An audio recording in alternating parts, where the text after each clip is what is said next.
out in these wild streets, you know where to find me. I'm in the home of the Clemson where niggas is killing, so don't be a victim. If you're going against them, you'll be bringing your team in the Death Valley like you're going to play Clemson. I'm running with henchmen with an arsenal of artillery. See, automatically you all could get it if you with me. I'm rap royalty, kingpin of the ink pen. I'm a legend and rhyme far ahead of my time. I went crazy. I went crazy on there with the control verse. Oh God, Kendrick made me go left. I think I got the button, bro. I know I got that yoga flame somewhere in this thing. Yeah. See, they probably think, well, they know I can rap, but they don't really know the extent to it. You know what I'm saying? Nah, man, I was live. Nah, you weren't live. I swear I was live. They heard the whole thing. Like that? Yeah, Snooky. You snuck me like that. Hit the live button. Did the whole thing, man. Hit the live button on you, bro. Oh, you thought you were just behind the scenes? Just, no, sir. So nah. I gotta get. He ain't lying. We super live. Yeah. So when you run it back, it was the whole thing. Dang. So you that's why you had the black screen. No. I had the real. It was this. You hear me? I had the whole thing. I just hit the button. I wasn't gonna cut you out. You feel? So I don't gotta do it over. So we good. You smoked it. One take. That's what's happening. One take, Jake. One take, bro. Real talk.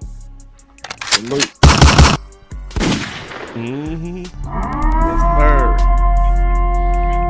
Good job.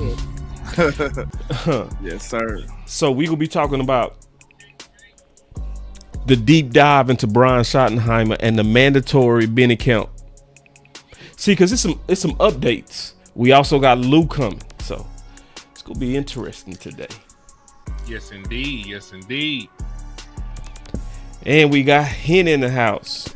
So, and Henny, he done dropped off about 100 pages of notes. I'm like, bruh. Man, hey, shout out to the lunatic on my end, man. He coming in swinging with the $2 cash app, man. He said DC4L. Let's get it. Hey, man, that's how you start off a show, man. Salute to my boy, man. Who is that? The lunatic. Oh, the lunatic. Oh, yeah. Lunatic famous. Yeah, man. He's known all over the Cowboy space, man. He a real one. He just got that good energy, you know? Oh, yeah, for sure. He make you feel good to be a Cowboy fan without being annoying. Yeah, real man, tough. It's a fine line. Yeah, it's a fine line. And most people do not walk it. Yeah. See, because he makes sense, you know? He makes sense when he talk. All right, man. We finna get into it, man. See, my boy ain't in yet. He gonna be here, though. All right. So, out the gate.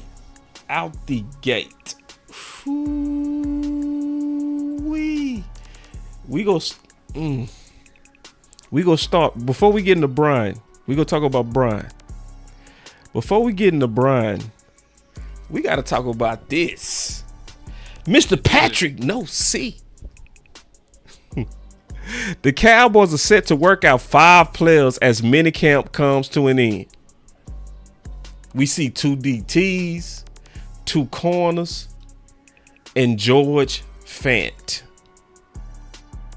And then he also noted that the star denotes a top UFL talent. Mm-hmm. I'll go because, like, for real, because I've looked into the UFL. So, like, I've been looking at UFL guys, watching UFL games and everything. And I'm gonna tell you right now, none of the guys that they are bringing in are the guys that Henny Moore looked at and said, you know what, they would be good for the Dallas Cowboys. Now, I'm not saying that they sorry because they play well in the UFL. You know, Perrion, how you say the young man's name? He came out of Oklahoma. He's a former 4th-round pick, 6'4", 290 pounds, 7 career collegiate sacks. About 18 tackles for loss, if I'm not mistaken, for his career. So he's not a bad prospect. He had some off the field stuff that happened. He allegedly pulled a pistol on a young lady So that's why he got waived by the Cleveland Browns. But yeah, Perion Winfrey, that's the boy right there. So And this is also Patrick No C article. Give him a click. okay, cool. Hey, yeah, salute to Patrick No C, man. But Perion Winfrey, he was not the guy I was looking for, because at his size, he is a 3-tech. At DeVere Levelston's size, he is a 3-tech. I went in here looking for a 1-tech. That's why I did the whole entire film session on Isaiah Buggs. Isaiah Buggs is a defensive tackle that's 335 pounds. He played at Alabama, won a championship there. He started for the Detroit Lions for many years. Was a locker room leader with them at one point. Won a championship with the Kansas City Chiefs on their practice squad. And he was released for dogfighting. He was released for domestic violence. But like I said, if you are willing to take a chance on somebody that pulled a gun on a young lady, you can take a chance on somebody that's actually better. If you don't really care about character concerns, you can go get the better player that actually fits what you need. All these guys right here do not have the size to play 1-tech. They're going to play 3. Levelston is like a converted defensive end, if I'm not mistaken, from when he was at SMU. So these are 3-techs. I'm looking for a 1-tech. And I feel like your 3-techs are fine. Also, Digizu was one of the better 3-techs in the National Football League. The boy that looked like Dak Prescott you brought in from the Jets. Solomon, yeah. He is a year removed from a 5-sack, high pressure percentage season. Like, he had a very good 2023. That boy said that boy look like Dak Prescott. He do look like Dak Prescott. That's your claim to fame until you do something for my team. You know what I'm saying? You look like somebody I know. That's all you done did for me. You look like somebody I'm familiar with. But he had a very good 2023. So like 3-tech, I'm not concerned about. Stopping the run, having a big body, somebody that can actually come in and spell Monty Smith.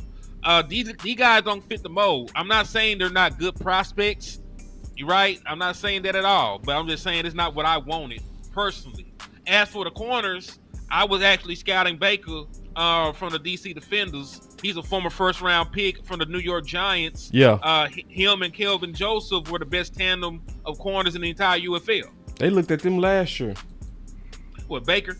Mm-hmm. They should have gave him a call, especially this year when you got all these injuries. From Georgia? But I forget if he played at Georgia, but yeah, the boy that the Giants drafted in the first round. I think he got cooked by Amari Cooper many a times over. But George. That's him. that's yeah, okay, so yeah. He also had some off the field stuff too at one point. He did. I don't care about none of that, honestly.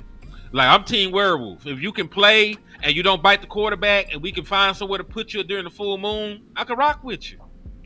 It don't matter what you did, man. Help me win some games. Me too. Cause like we know that the pretty boys and the church boys all the time don't make up the football team. You need all them different characters. You need somebody, you know what I'm saying? We know how it go. We can't just have all nice guys on this team. We need some people who, you know what I'm saying, you probably wouldn't even associate with them if you wouldn't playing football with them. You know what I'm saying? Like you just need some of those guys to fill out the roster, man. It is what it is. Like, I like the way Boss explained it one day. Everybody can't be the guy that'll help you up after the play. Some people need to mush you in the face and push your helmet down in the dirt. You know what I'm saying? It is what it is. Mm-hmm. Also, to be fair, the Bulls did call Dennis Rodman when they needed to go for the second 3-peat. Like, Bulls called Dennis Rodman. So if you want to win a championship, you're gonna have some crazy folks on your team.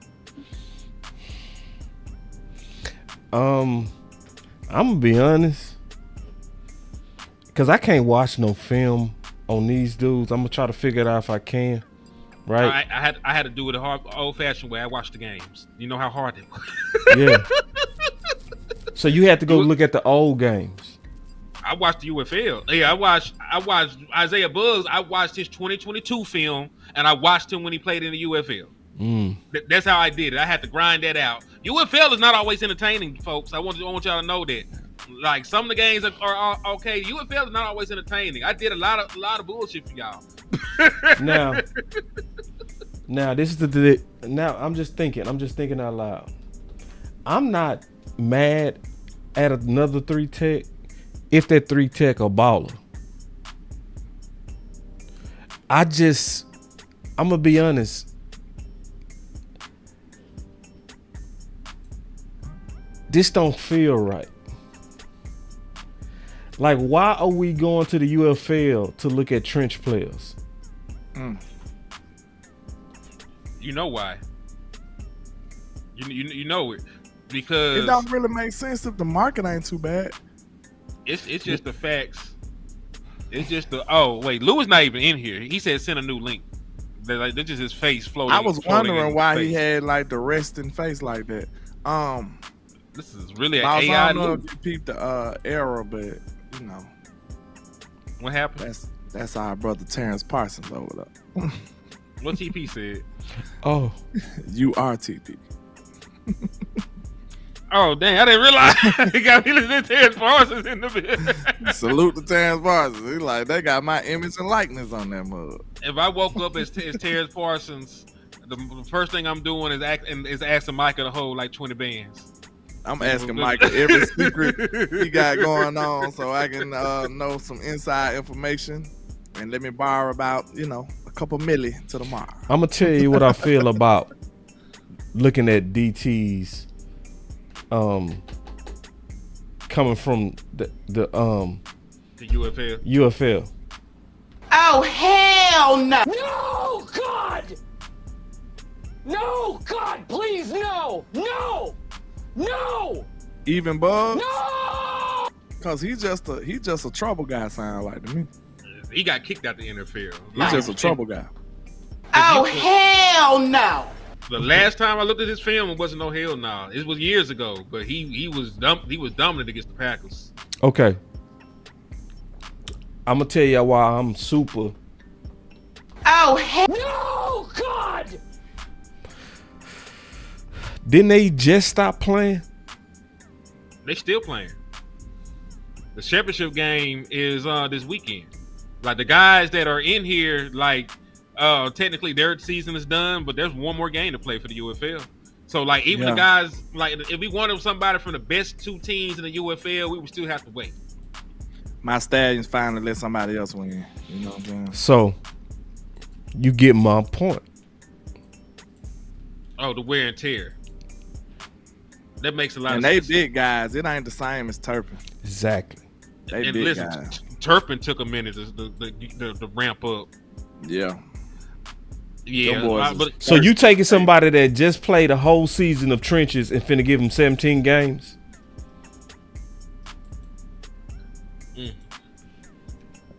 it's gonna have to be something where you. That's where why you I ramp said them this up. don't feel right. It's almost like you playing with me. I'm just being honest. You know, But they it's like you it, though. sending out. It's like, man, come on, man. They See, feel that they it's have- like it goes back to what you said, Henny. What's that? Respect. One tick. It's Yeah. disrespectful. It's like Angie said it like it's like some what you call them shoes you just slide in. I can't remember them shoes. moccasins. She said it on Twitter, but man, it was you just put them shoes on and it worked. She said that's how they think DT is. So I just sent Lou a new link. All right. Are you gonna change me from Terrence Parsons, or I'm just gonna have to be this man for the rest of the show? Nah, I'll change it. Y'all give me a second to work that. So,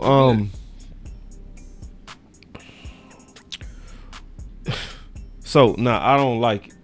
Period. Swipe left for me. I'm swipe left. See, So isn't it? So I'm gonna ask you. So it's not the question of if they're good or not. It's the question of how they will hold up after playing an entire spring league. Also, the lunatic hit me on my end on a super chat too. He said churning the bottom of the roster. DC4. Well, he ain't lying about that though. look like Landlord. Nah. No, is the more bruh. Like, why we looking at UFL dudes And you can just go look at free agents. Same thing. Better, not beat up, rested. You can get them fresh. You can put them in your camp, make sure they in shape. Get them in shape if they're not quite in shape.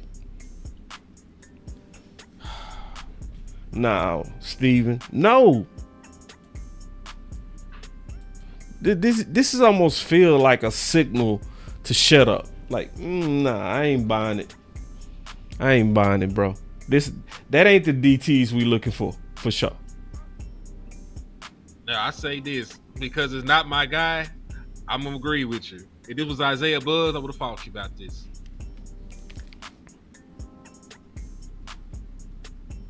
And I would have fought you back. Good, because that's a 335 pound run stopper. How many games they play, bro? Isaiah Buggs only played in like 4. He came in like late. He just came in to do something. Okay. He just trying to work his way back to the NFL. So he only played 4 games. I'd be cool with that. Yeah, he only played like 4 games, and he was good in the 4 games he played. He had like 3 sacks in 4 games. And a bunch of run stops. How much he weigh? 335. I would have been cool with that. How many years he was in the league? He went in the league. I think he's like 28. So let me see. I think he That'd came have in been perfect.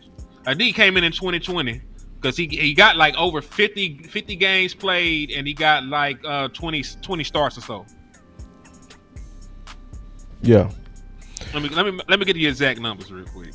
So that's one. I don't know what's going on with Landlord. What you mean? Oh, he's there. So, but we can't hear him. So, Lou. Oh, I'm muted. You got to go to the advanced version. On a new link. You was just in. Oh, I had tried to mute, with the I'm TV sending you etiquette, another link. and I forgot to unmute. We good. You Gucci, my boy. All right. Yeah. I need to send Lou another link. Now, also real quick, I need both of y'all to apologize to me. For what? For doubting me. I'm serious. I need both of y'all to. I need doubt to know you on what? You gotta be a little bit more. A lot of bit more. We've seen a lot of Brevyn Spann-Ford in these offseason availabilities. Him taking a year 2 jump in the receiving game specifically, how big would that be for your tight end? Be amazing. He had an incredible offseason. He really did. Really, all the tight ends did. But since you asked about Brev, I'll talk about him. The size alone, he moves really well. I think he added like 6 or 7 pounds of lean muscle mass. How did that happen? You work with your partner. That's why you owe me an apology. Nobody said nothing crazy. No, about Landlord, especially Landlord. What'd I say? You said, "Hey man, I'll give you a little bit of credit, maybe." That's what you said. But I brought it up and gave you a little credit. But you just gotta know. See, you too anxious. You know what I'm saying? Hold your horses. How I'ma hold my horses? He gotta come out and actually play good before you can brag. Wait. Sir? No. Listen. Yes. I guess you gotta get all of that. Maybe that's what you need. I don't need all that. I mean, this what I'm saying. This what I'm saying. I ain't gonna lie. This something I noticed about y'all. Always act like I be dogging out people. So I don't even. You be dogging out people, bro. You a dogger. I guess I'll just leave crazy. it alone. But god darn it, I don't care. I'm gonna have to say it. That's just who I am. So I ain't gonna get no apology from you. Not until I see Brevyn Spann-Ford cut up in the NFL game, then I give you props. But I gave you a little credit. I gave you a little smidge of the credit because it's sounding good. It's sounding good. He's doing well in practice, mini camp, and all of this stuff that we know that is, you know what I'm saying, is not something that you can hold your hat on. You can take it with a grain of salt. That's what we know. But I'll say this. Go ahead. I was just finna give a shout out to Hallelujah for the CashApp. That's all. He hit me with a shout out to him on my side too. So continue. I was just about to say, man, something that I noticed about Coach Schottenheimer is that all he does is give compliments. I ain't heard that dude say a negative thing about not one player. I ain't heard him say a negative thing about not one player. I promise you, and I've been waiting. So I ain't heard no Big critique. is the one that taught me how to discern. I ain't heard no critiques. No, hear me out. Nobody. I could tell you how to discern because Big showed me how. When he likes you, he talks specifically about what you're doing. If he don't like you, he call you hard working. You know. Because when they talked about Jack Sanborn, he talked about how hard working he was and how he helped the guys and that he's fighting to try to be a starter. But when he talked about Murray, he talked about remembering him in the league, remembering him from Oklahoma, you know? He talked about the details. So like when he talked about Devin, right? He said really called him elite. Oh, easy. Yeah, easy. My fault. Yeah, Donovan. So yeah. Now it's a difference. So now he don't talk negative, but it's like, how do you know if he likes you? So like with Elam, he set up when he was talking about Elam. You know what I mean? Like you can really, like he gives it away. You know what I'm saying? So it's like it's ways to kind of read through his poker face. I'm serious about that. Another thing is, this guy is not just a run blocker, pass protector. This guy can be a weapon because of his size in the middle of the field, matched up on linebackers and safeties. And who said that? Who that about? Who said that about Spann? Oh, everybody know that. Oh, everybody know that now. Okay. He's 6'8". He's 6'7". You know, the thing I've loved about Brev from day one is you knew that this was not too big for him. You know, you knew mentally, he knew I belong here. Doesn't matter, you know, how I got here. I belong here. And he's pushing Fergie and Scooney and those guys. And he's already made the jump. So you asked me. Whoa.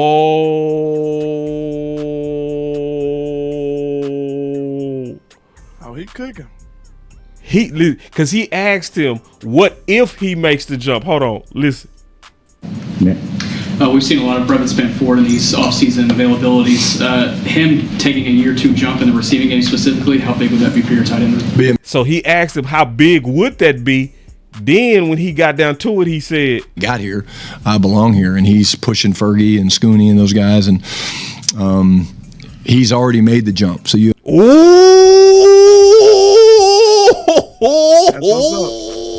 Ask me how I feel about it. He's already made the jump, and again, he's another guy that when he puts the pads on, you're going to see him and feel him. I mean, that's cool. I told you when I interviewed him at training camp last year, he said, I asked him what he brought to the tight end room. He said physicality. That was his top answer. But yeah, man. Good job for Brevyn Spann-Ford, but we gonna see if it translates. I just need I need like one real game because I done look crazy just after preseason. I was out here calling Deuce Vaughn Black Jesus after a spin move, so I'm gonna have to see him do something in the game. I'm just saying, like, I think we'll be that. We'll take that about almost any other player. So I mean, I need to see more. Yes, all I'm saying. I need to see something. First of all, I ain't even seen nothing. Well, I heard stuff. I need to see something. And I ain't mad at your standard. That's your standard. I ain't mad at it. Listen, I also heard. See, Dalton Thomas is a real thing. Y'all know who Dalton Thomas is. Yeah, it's from the Bible. Yeah, that's not the point. Yeah. See, Dalton Thomas had to see the holes to believe it was Christ, and he said that. He said, "I need to see it." Then there was people of better faith. No, I'm messing with y'all. Cowboy Bible. I'm messing with y'all. I don't subscribe to that book. I'm sorry. Hey, Hell man. nah, you gotta Cowboy prove it. Bible. You don't You gotta got prove Bible it to is me, crazy. buddy. I'm sorry. Hell no. It only takes the faith of a mustard seed. So I got the faith of a mustard seed. I'm good. I mean, I'm hoping he do. You know what I'm saying? I hope he do. But that, like I said, that's when I made my video. I was saying, like, bro, this gonna tell me everything we need to know. Like, Brian better be careful because we know how politics play a big factor in a lot of stuff in Dallas. But you preaching competition, so you supposed to be politic proof. Real talk. Wait. If you talking about competition. Wait. What you we supposed to doing, be landlord? politic proof. Wait. What you Wait. You sounded like you on the wrong side right now, dog. Nah, I'm sounding like I'm making sense. I'm making sense. It's his whole persona is not about competition. It's about competition. And if we talking competition, don't that mean the best man win? Yeah, but we got more than one tight end spot. We gonna play 12 personnel.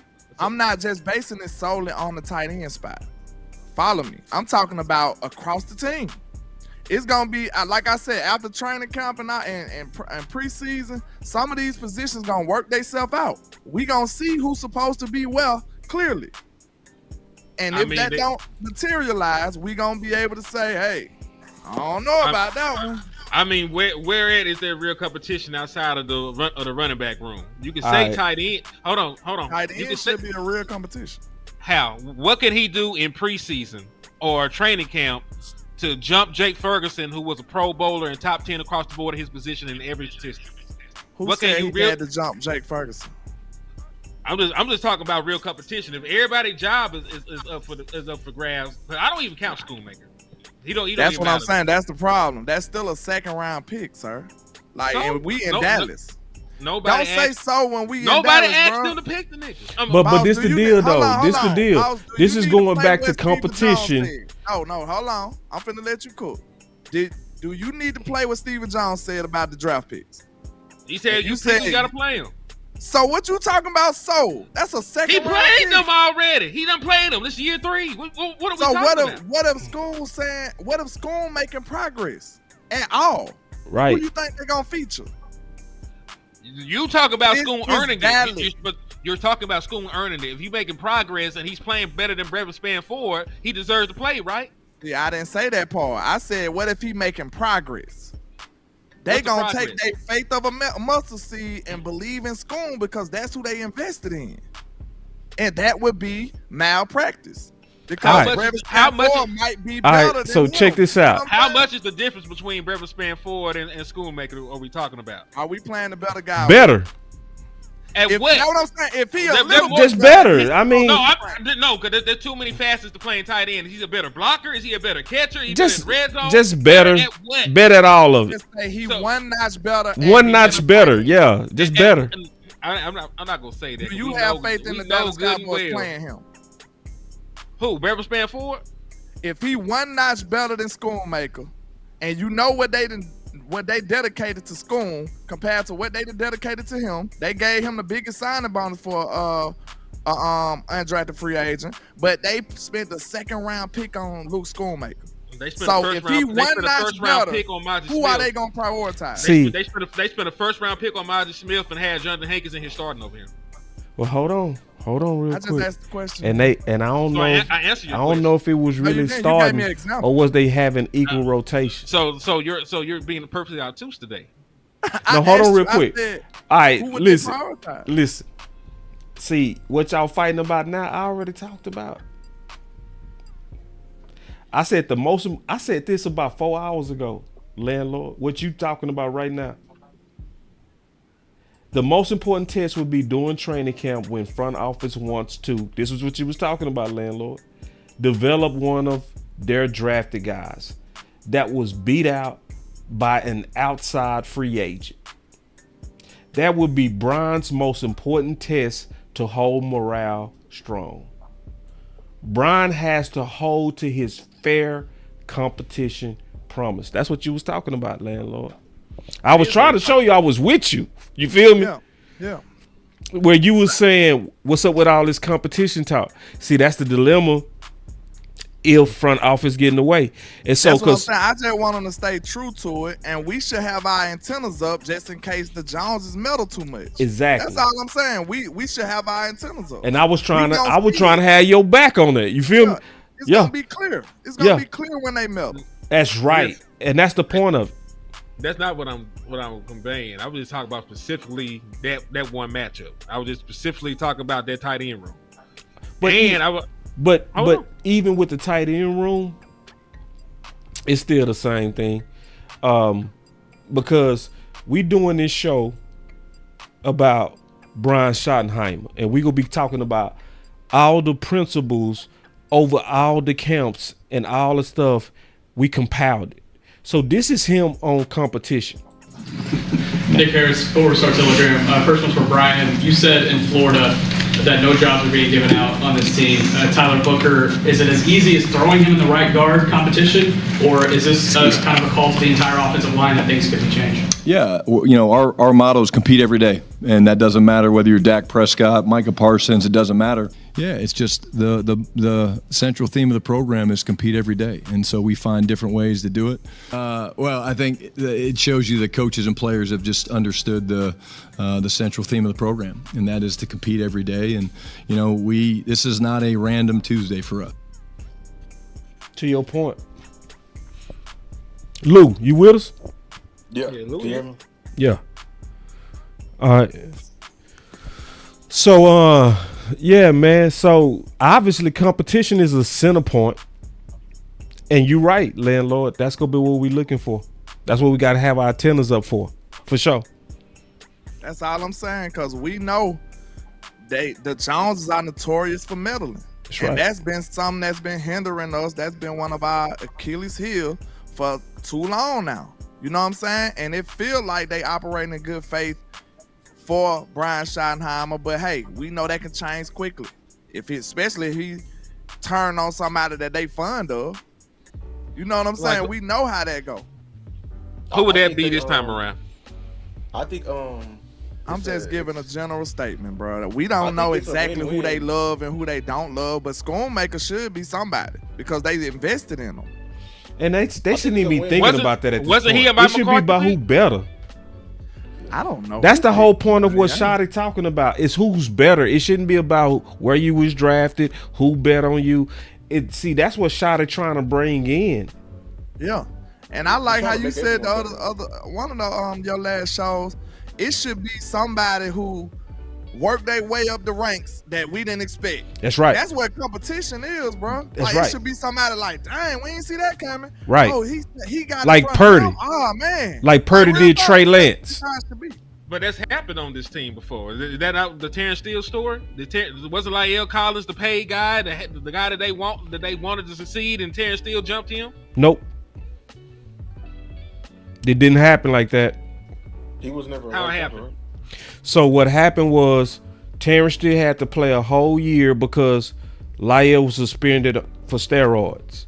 Then he came back, was suspended for 2 games for something else, appealed it, they moved it to 5. So- He tried to bribe it. Tried to bribe the drug taker. Yeah, he tried to bribe I the remember that. whatever, right? So that gave Terrence Steele another 5 to 6 games where he balled out. So by the time he came back, they was saying at first Terrence Steele was the starter. But then what happened was Tyron Smith went down. So then they moved Terrence Steele to left tackle versus Denver where he didn't play well, right? Because they moved from right to left, and then they put Lyle Collins at the right. So when then T. Smith came back, they left the job with Lyle. That's why when we played in the playoff game, it was Lyle starting against San Fran, not Terrence, who was better than Lyle Collins. So with the year after when like L left, that they gave him the job. Yeah, it was Let the me year give after the that. love to the, It was that super off real season. Shout out to you wanna Rogue reach over here with the $9.99 super. He just said, "What's good, fellas? We appreciate you, man." And Salute shout to out you. to Generation to Generation. He made a good point. He said this could be Fairweather. This could be Fairweather that make his way up the ranks and take somebody's position. Who knows? And then it's Yeah. another one that's brewing. What if Guyton ain't up to par? And you got Austin Richards right there. Right. What if Austin Richards take over? Like That's stuff right. like that's supposed to happen. It's if supposed true to happen. competition. If it's true competition, no politics. All I'm saying is my antennas are up and I'm focused on stuff like that. If That's I right. don't see something like that brewing, and we know these boys' skill set, we know who been supposed to play and who wasn't supposed to play. If we don't see some of this stuff materialize, I'm gonna be looking at Shotty like, dang, bro, what's going on? You letting them meddle too much, or the Joneses meddling again. That's right. Like, you can't sell me on competition as your general, you know what I'm saying? Yo, bulletin board marketing tool, and then next thing you know, you let politics come and take over. You can't do that. But Like, hold on. But Landlord, I think you're seeing it just a little bit wrong, just a little bit. Yeah, I was about to say. Go ahead. It's a So- win-win for sure. So what he doing is he basically setting up, me and Lou talked about this, he's setting up defenses against their politics. That could be, yeah. That's what he doing. That's what makes this genius, that he made it a cornerstone of his philosophies and putting it out there in the public loud. Yeah. That we is compete every day. You got to earn it every day. And he always say there's going to be a winner, there's going to be a loser. So, like, go ahead and explain it, Lucas. You talked about it real good. Yeah, I was saying he's basically like putting a fork in the road. By like him emphasizing it is putting like it's like a mental battle within the players. So like it's gonna be a win-win for Shotty because he's making everybody better. The whole point of this is to drive everyone gets better from competition. So if they do medal, you know what I'm saying, the better player will win. You know what I'm saying, but by him, if politics do persist, it's gonna be an inner guilt within the the better player that they think within there because they know every day they're hearing wins and losses. So they gotta be better if they play. So he's playing chess with this. Yeah, he playing chess. Yeah, I can see that. So I wasn't really just saying it's gonna be on him because we know who gonna medal. You know what I'm saying? I'm just trying to make sure we recognize when it happens. Yeah. That's all I'm saying. Yeah. I mean, you're not wrong with that. I think we know that they medal, but I also think that Schottenheimer, you can take him at face value that he wants to compete, he wants to push these boys, and that he himself values open competition. You know what I mean? Like, I don't see Shotty as somebody that plays favorites. Just from hearing him. He talk pushing and seeing how for he it. operates. No, this is defense. Like, when I was trying to explain it, this is like you defending your castle. You put a moat down there. You put some alligators down there. You put some barbed wire fence around it. You feel me? Then you fill up Soldiers right there. right there with the arrows. You know what I mean? Yeah. That's what he doing. He's saying it loud. I'm about competition. So when they come in there like, hey, we trying to develop Carson. And he over here like Troy Pride just beat him out. You know? Yeah. And we've been preaching every day, Jerry. Steven, we've been preaching it every day. You know? So this is like when Mike McCarthy said, "Hey man, if this was my offense, we wouldn't be doing no option routes." You know what I'm saying? Like I have a whole list of plays for my superstars. It's a defense mechanism. It's a defense. It's genius. It's genius. It's the best attack I've ever seen against our guys. It's the best attack out of any coach in the last 10 years. Yeah. I've never seen a coach successfully go at our guys but Brian. This is genius. And he's setting a hidden nuke in there. It's gonna be obvious if they mess with it. It's gonna be real. That's what I said. It's gonna be obvious when they meddle. Yep. The whole point we gotta prove to the casuals, the ones be drinking beer and go Cowboys and just come on here and just say, oh, Jerry and them, they doing all good. This is the nuke for them. So because I mean we don't know how badly we can show y'all when a man is preaching competition and you obviously seeing in the preseason that this man is not winning and you've been hearing who's been winning all in practice. Like this is that wide receiver 2 type of nuke being set again. That's right. And see. And we gotta what it is the fans have to be armed. To your point, Lou, and that's what Landlord's saying, and he right. Where if you seeing a guy clearly winning, so let's just say we didn't like Sanders at first, but then they put that boy in preseason. I'm just using him as an example, and he and he cooking, but then they keep throwing Blue out there. We got to have something to say about that. Right. We got to have something. We got to be hey. loud about that too. Not. Oh, okay. Get a young guy. Nah, bro. Sanders beat him out. We need to We be on lost that. good players like that. Avante Collins. We lost Devin Harper like that. We probably y'all gotta realize. Ooh, a lot of people, man. Shout out to you, listen, bro. You one of the few people who remember Avante Collins, bro. bro, Avante Collins was better than the remember people Vontae that was in front of him. Yes, but we had to let him go. And he was smart enough. He probably knew his worth. He probably like, yeah, let me go. Y'all won't let me play. Yeah, we they gotta kept realize playing this. ball. Yeah, we gotta realize this. And we just got rid of Josh Ball. Just got rid of him. Don't got I nothing was to show about to for. say, we gotta realize this, man. If we played the right people, we probably could have been more successful. Like Probably. this what I'm We saying. would've been more successful. This is how dramatic this is. This Yes. is how important this is. Yes. This is not just us just complaining. We saying like, bro, in the critical moments, if the right players was there, we probably would have won. We probably would have won bigger. We probably would get further in the playoffs if we just make it pure competition. That's all we saying. So don't ever think this is like something that you could just breeze by. Like, this is for real. This is really your livelihood of your team. This is the lifeline of your team. Competition. Every year it should be somebody who just move up that Mortal Kombat tower that you didn't expect. You like, oh my God, this dude just came out of nowhere. Like Miles Austin all of a sudden just bust on the scene. You like, where he come from? J. Run Curse. So I'm not acting like it never happens. I ain't acting like it never happens. But I'm just saying it should keep happening. And the Joneses got to stop meddling so it can happen. And it should be Just free put the best agents. players on the field. You can't handle the truth. Man, good job, landlord.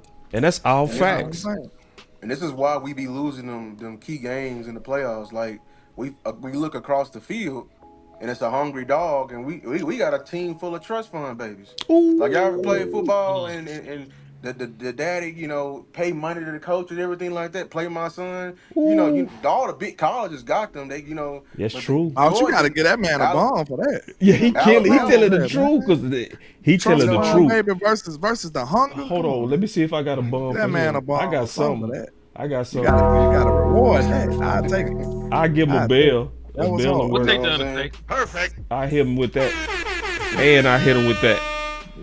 Yeah. Keep cooking. Keep cooking.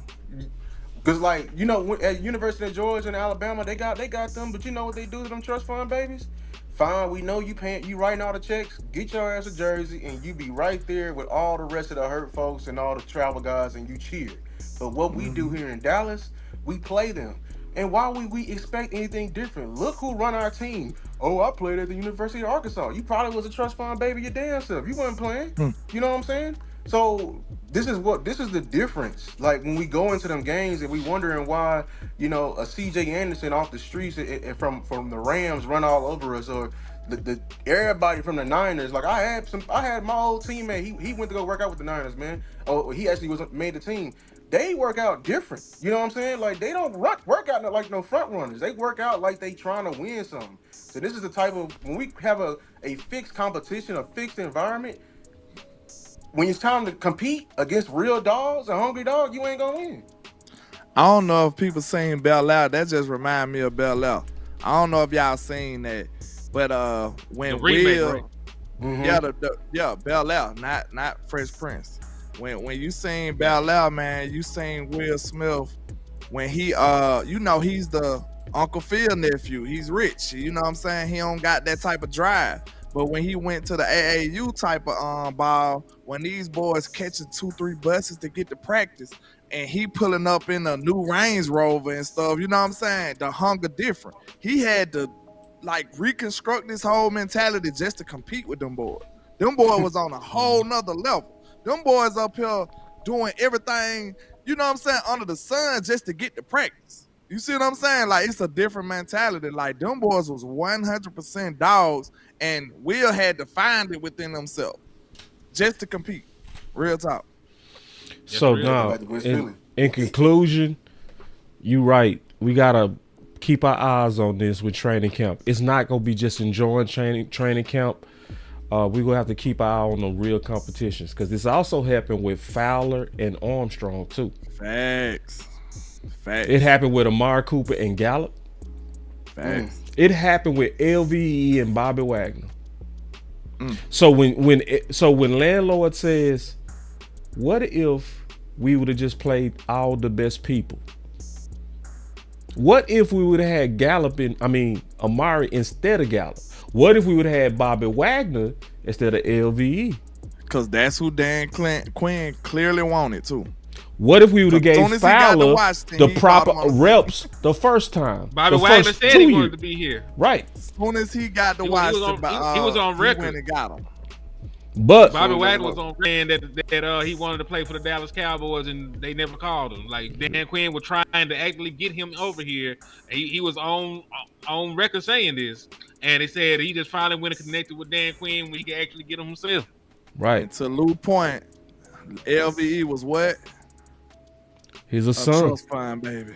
A trust fund, baby. That's who he was. He was part of that. If we pick him, we gotta play him.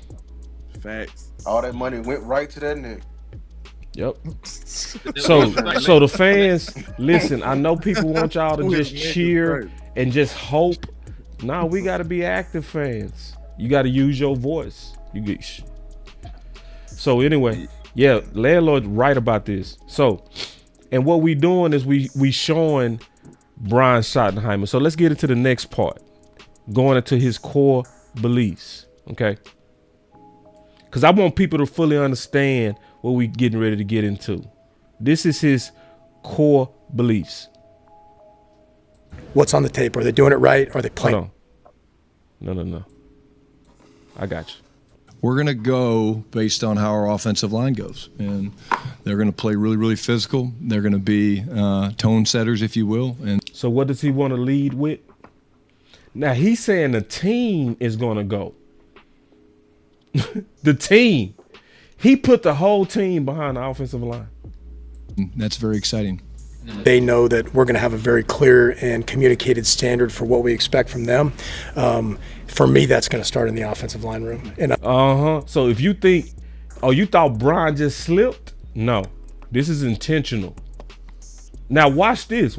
I'm very excited about developing a relationship with those guys. But also, like I said, I need to have that same relationship with Dak. I need to have that same relationship with CD. So my time's going to be spread a little bit more in that way. But it's going to start in the offensive line. Shit. So which group is obviously being prioritized as what they want to lead through? Offensive line. I mean, they spent their first round pick on the offensive line. Yep.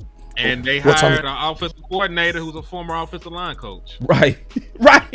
And did he hire another offensive line coach? Tape. Are they doing it right? Are they playing violent? Are they finishing? Those are the things that you look for. What do you want your offensive identity to be? Physical.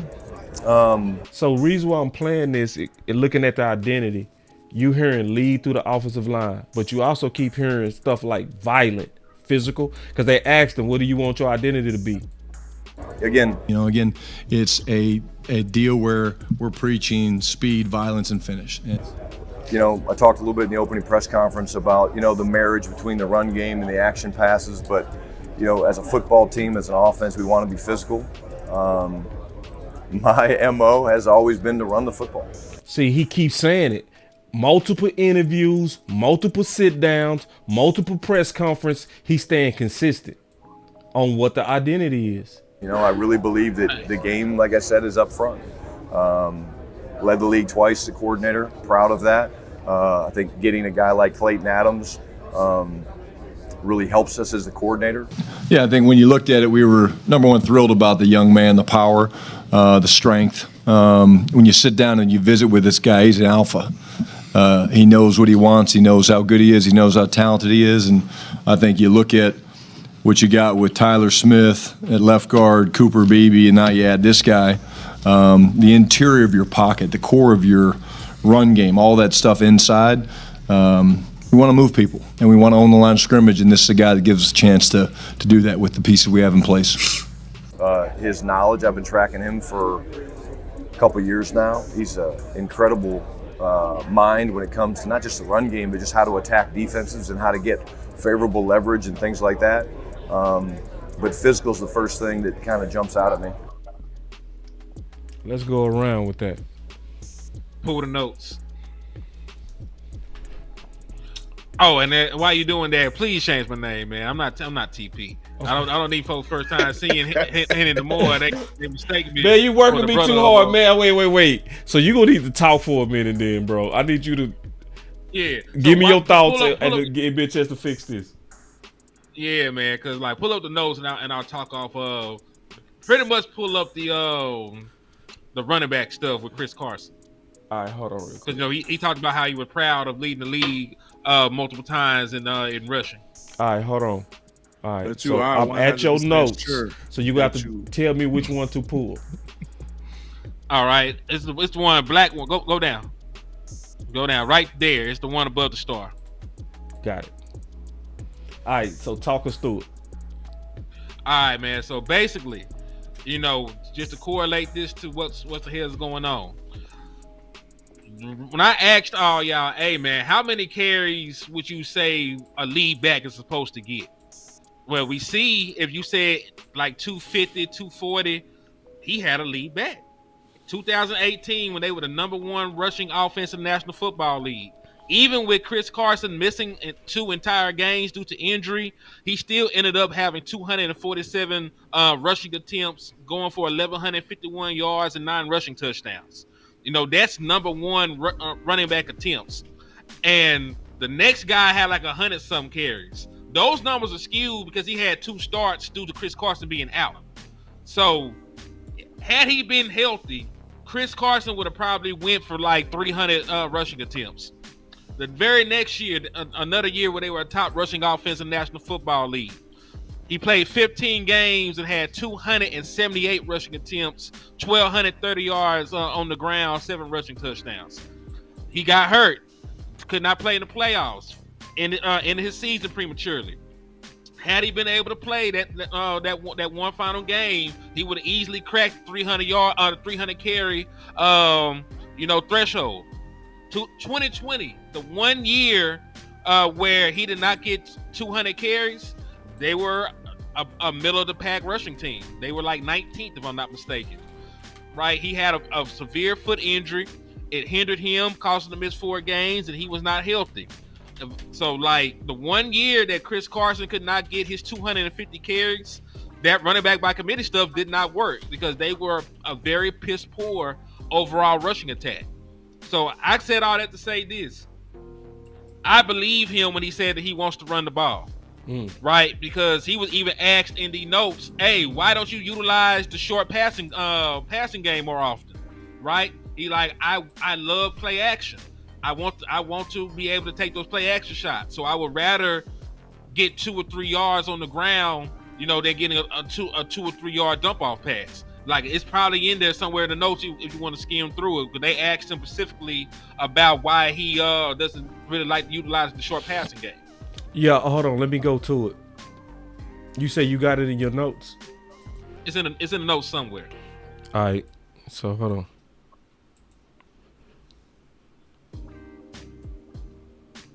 Slide through there. I'm trying to see. Stop. Right. Let me see. It's here somewhere. I sent you. I'm sorry, because listen, you weren't lying that I said I sent you 100 things. It don't seem. Told you, what the fuck is this, dog? Is it this right here, bro? Too fast. Let me see. Was it this? No, that's the rule of 53. But you can still pull that up because that goes with what he talked about being multiple. Oh, we talking about multiple yet? We'll talk about multiple in a minute. It's in here somewhere, man. I feel like I sent you so much stuff and I still left some stuff out. You might have, bro, because I No, this is just a concept. Okay. This on a passive concept. That's one that right he here? uses all the time. That's the motion stuff. What you looking Listen, for? dog. When he was talking about you messing up the show, man. Nah, you just need to find what I sent you, man. I feel like this ain't all the slides either. Oh, you gonna blame me? Ain't that some bullshit? Is this it right here, bro? Yes, matter of fact, it is. It is. See, man, because I put it in here, man. You got to use your eyes better, bro. Man, listen. Hold on. You see how he blamed me, Lou?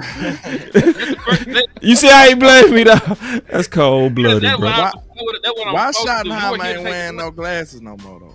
He got contacts, bro, man. contacts, Y'all be on my boy shot a little bit too hard, bro. Y'all looking at shot upside his head now, bro. What shot? He got visual insurance now. You know what I'm saying? He got a little more money. The bag got bigger. My bad. All right, so we got you up down here. What you got? All right, so they were asking him about why he doesn't utilize the short passing game more often, and he said, "Hey, they just don't go with that because in the pass game all the time they value the deep play action passes and use the run to set that up. So instead, you know how we always go quick game in Dallas, and that's sort of like the extension of the run game where Dak Prescott can get the ball out of his hand real quick. It's a safe little 3-yard completion to keep you ahead of the chains. I don't really like to do that, or at least he didn't the last time he was calling plays over there in Seattle.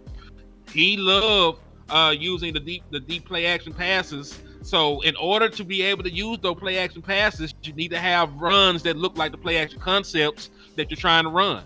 So instead of just getting a little together. Yeah, that's multiple. You gotta marry it together. So instead of just their quick little dump off, we're gonna line up, we're gonna run the ball, get 2 yards, we get 3, we'll get 4, and we're gonna come right back down the line. We're gonna show you that same exact setup on the run, and we're gonna bow over the top of your head vertically. Hold on real quick before you go, Landlord. I want to show you how on it Henny was. Todd Archer of ESPN. What's your background with Brian Schottenheimer? And now are you kind of just learning what he wants, how it meshes with what you've done in the past? Where are you guys in that process of scheme? Nah, I ain't gonna show this shit. Go ahead, Landlord. I was just about to ask, from your soliloquy that you just gave us, it seems like the Dallas Cowboys fan base gonna have to be a little patient. Am I picking up what you putting down? Possibly, maybe. It depends because just a little bit. I ain't saying it's gonna be boring, but I'm just saying it seems like they're gonna have to be a little patient while we setting this cook up. You know what I'm saying? While we setting it up, because some of these plays ain't gonna be home run hitters. It sound like to be. No. It sound like they just gonna be like, hey, we just gotta do it in hopes to deceive the defense so we can set it up on 3rd down in the 3rd quarter when the game at a tilt, at a seesaw. You know what I'm saying? Like, I might need this play to work. I'm running this play right now so I can set you up in the 4th quarter so we can win the game on a deep shot. So I feel like the way he explained it in his philosophy, it feels like the Dallas Cowboy fan base gonna have to be patient a little bit with this offense and just trust that we setting up bigger things in the future. That what it sound like to me. I'm gonna push back slightly, and just because pull up the percentage of what Lockett did, before Schottenheimer and with Schottenheimer. Yeah, because it's gonna be that right. Because it was it was a lot of buyer's remorse when he left. It was straight buyer's remorse when he left. So this is what he did with Shotty before: 664 yards, 597, 555, and this is what he did with Shotty: 965 and 10 touchdowns, 1,057 and 8, and then 100 receptions and 1,054.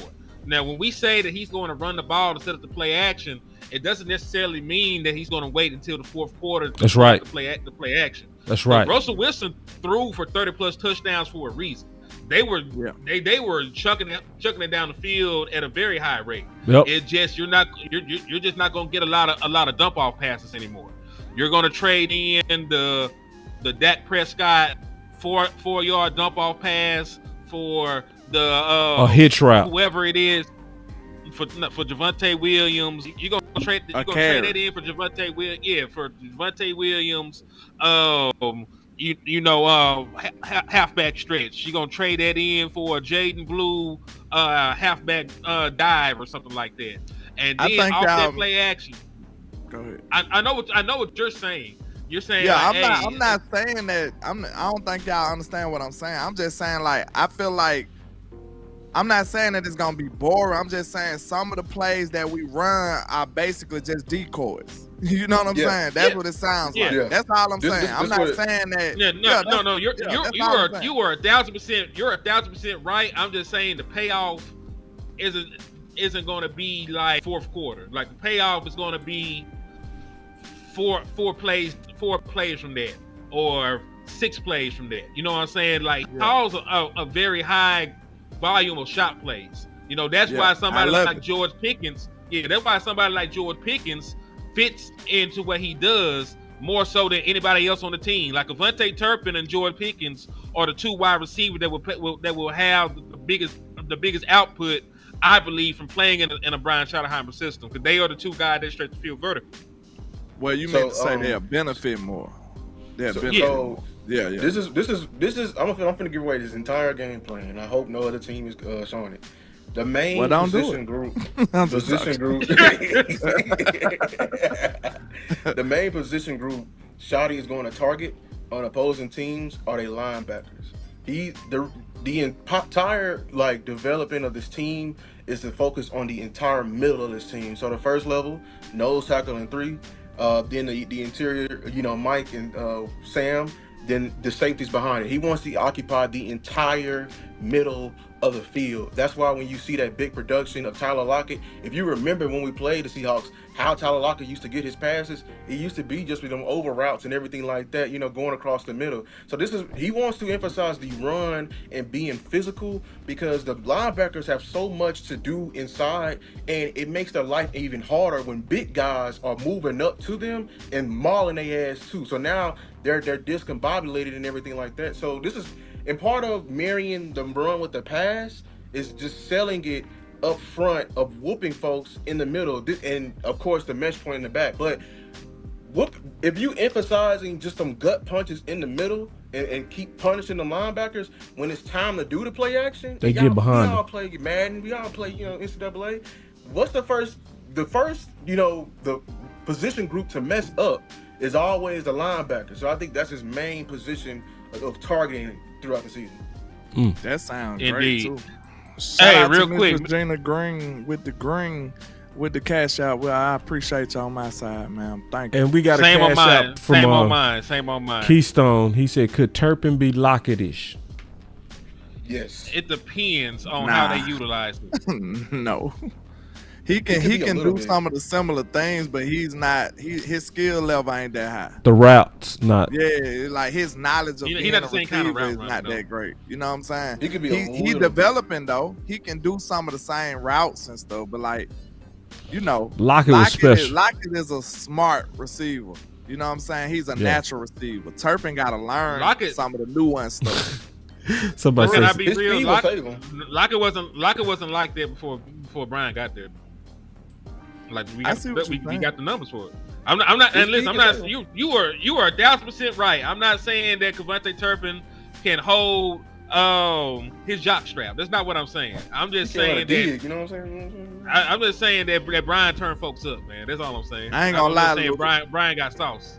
I was just telling him about this earlier. Like, I think people I can't say like I'm not the greatest receiver person ever, but I'm just saying I think people kind of misinterpret how they do it, like how they look at receiver. It's not as easy as people think. Like, you think it's just run a route and get open. Like, it take a lot of skill. Like, Boss a cornerback, he knows. Like, you gotta trick these boys. Like, it's not as easy. Like, you gotta know how to get open. Like, getting open is an art. It's an art. Like, real talk. It's an art. And skill. Sometimes it's just skill. Sometimes it's like, I'm just quicker than you. You can't do nothing. That's why I look at Turpin like he got a little more to learn. Like, maybe he took this league this year. I don't know. But I'm going off of what he showed already. Like, it's just certain nuanced stuff that if Turpin knew these things, he would be unstoppable. And I know he's not there yet. You see what I'm saying? Like, I know this for a fact. So, if I seen Turpin get some of this nuanced stuff, he gonna be hard to deal with. Like, he might be a big name in his league if he was able to do these things on a consistent basis. And he's just not there yet. And that's cool. That's why you know Tyler Lockett, and that's why you don't know Avante Turpin right now. That's all. So check this out. This is the one breaking down Brian and getting into, this is where people got to really lock in on Brian. Listen close. What is your system? What do you anticipate it being built on? What is your system? I mean, it starts with taking care of the football. The quarterbacks, obviously, everybody knows that. Quarterbacks, I agree with Mike. I mean, quarterbacks are so important to our game. But to me, it's never changed. You know, you got to win the turnover battle. That's number one. You have to own the line of scrimmage. Number two. You have to attack with your playmakers. Oh, I love number three. Attack with your playmakers, which is not what Kellen Moore was doing. That's a relief to hear. You have to be multiple. And you have to be multiple. We're going to talk about all four, but we're going to let them finish. What the system is on all three phases. On all three phases. Special teams, offense, defense, it doesn't change. And the quarterback's one of those pieces.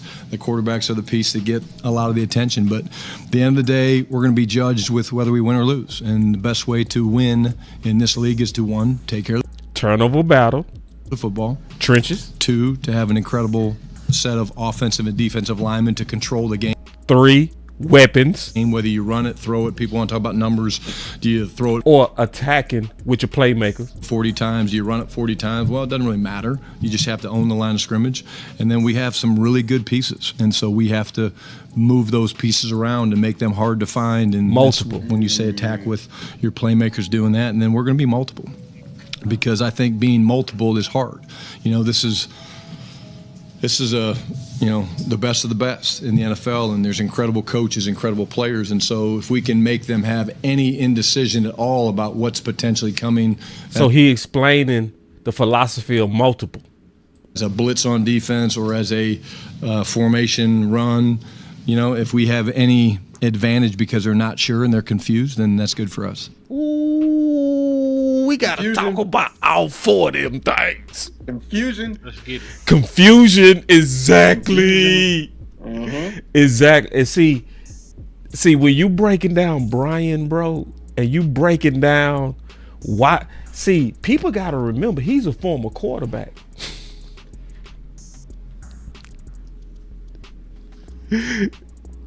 Oh, my boy, Landlord, his sound gone. Oh, dang, he knocked it out. Nah, So- I mute because I got etiquette. That's all. Oh, Stuff be appreciate you. going on. You know? Appreciate you. I saw you do this. So Yeah, I was talking to my son. Yeah. okay. Oh, okay.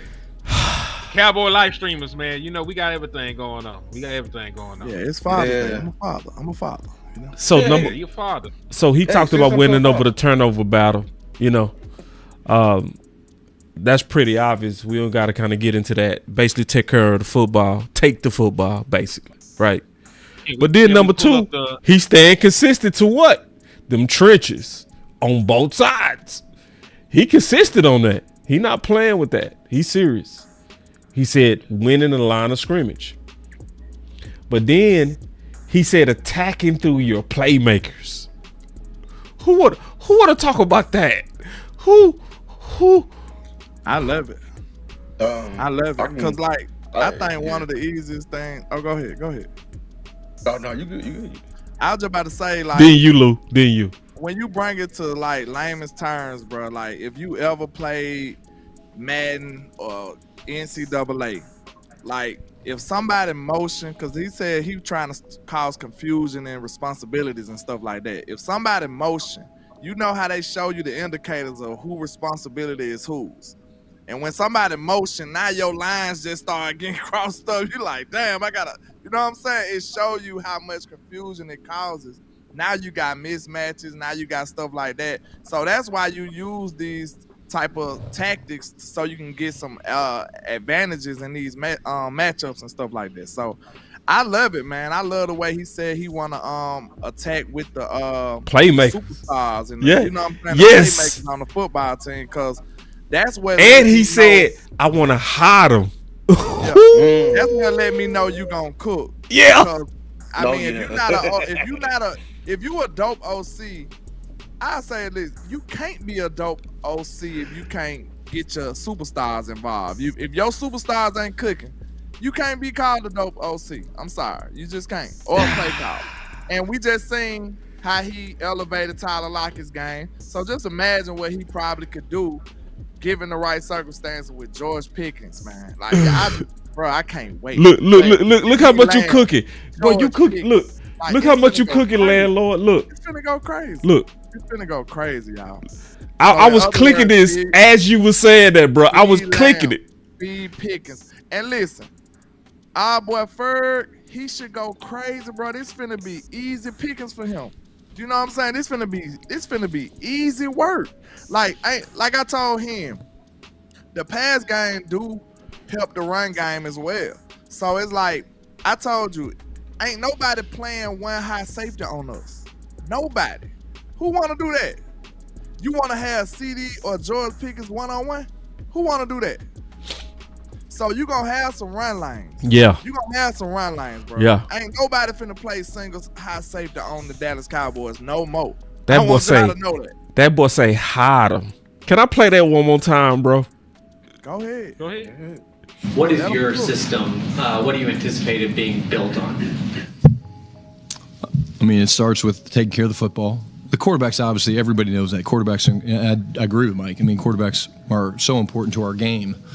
But to me, it's never changed. You know, you got to win the turnover battle. So he was talking about his philosophy, basically. You have to own the line of scrimmage. You have to attack with your playmakers, and you have to be multiple. Ooh, I love attack with your playmaker. Man, I know he hated Kellen Moore. I know he hated Kellen Moore, bro. I know he hated Kellen Moore. Now I know he hated Kellen Moore. I think he hated what's his name too. I think it's a direct shot at McCarthy too. No, but so CeeDee Lamb was getting his targets with Mike. Mike made CeeDee Lamb a 1,700-yard receiver. Sure did. Nah, he believed in that too. He was still stoic with it. He was stoic with it. You know, we didn't. It wasn't dope enough. CD was cooking, bro. I ain't gonna hold you. It wasn't dope enough, but he was spamming his ass.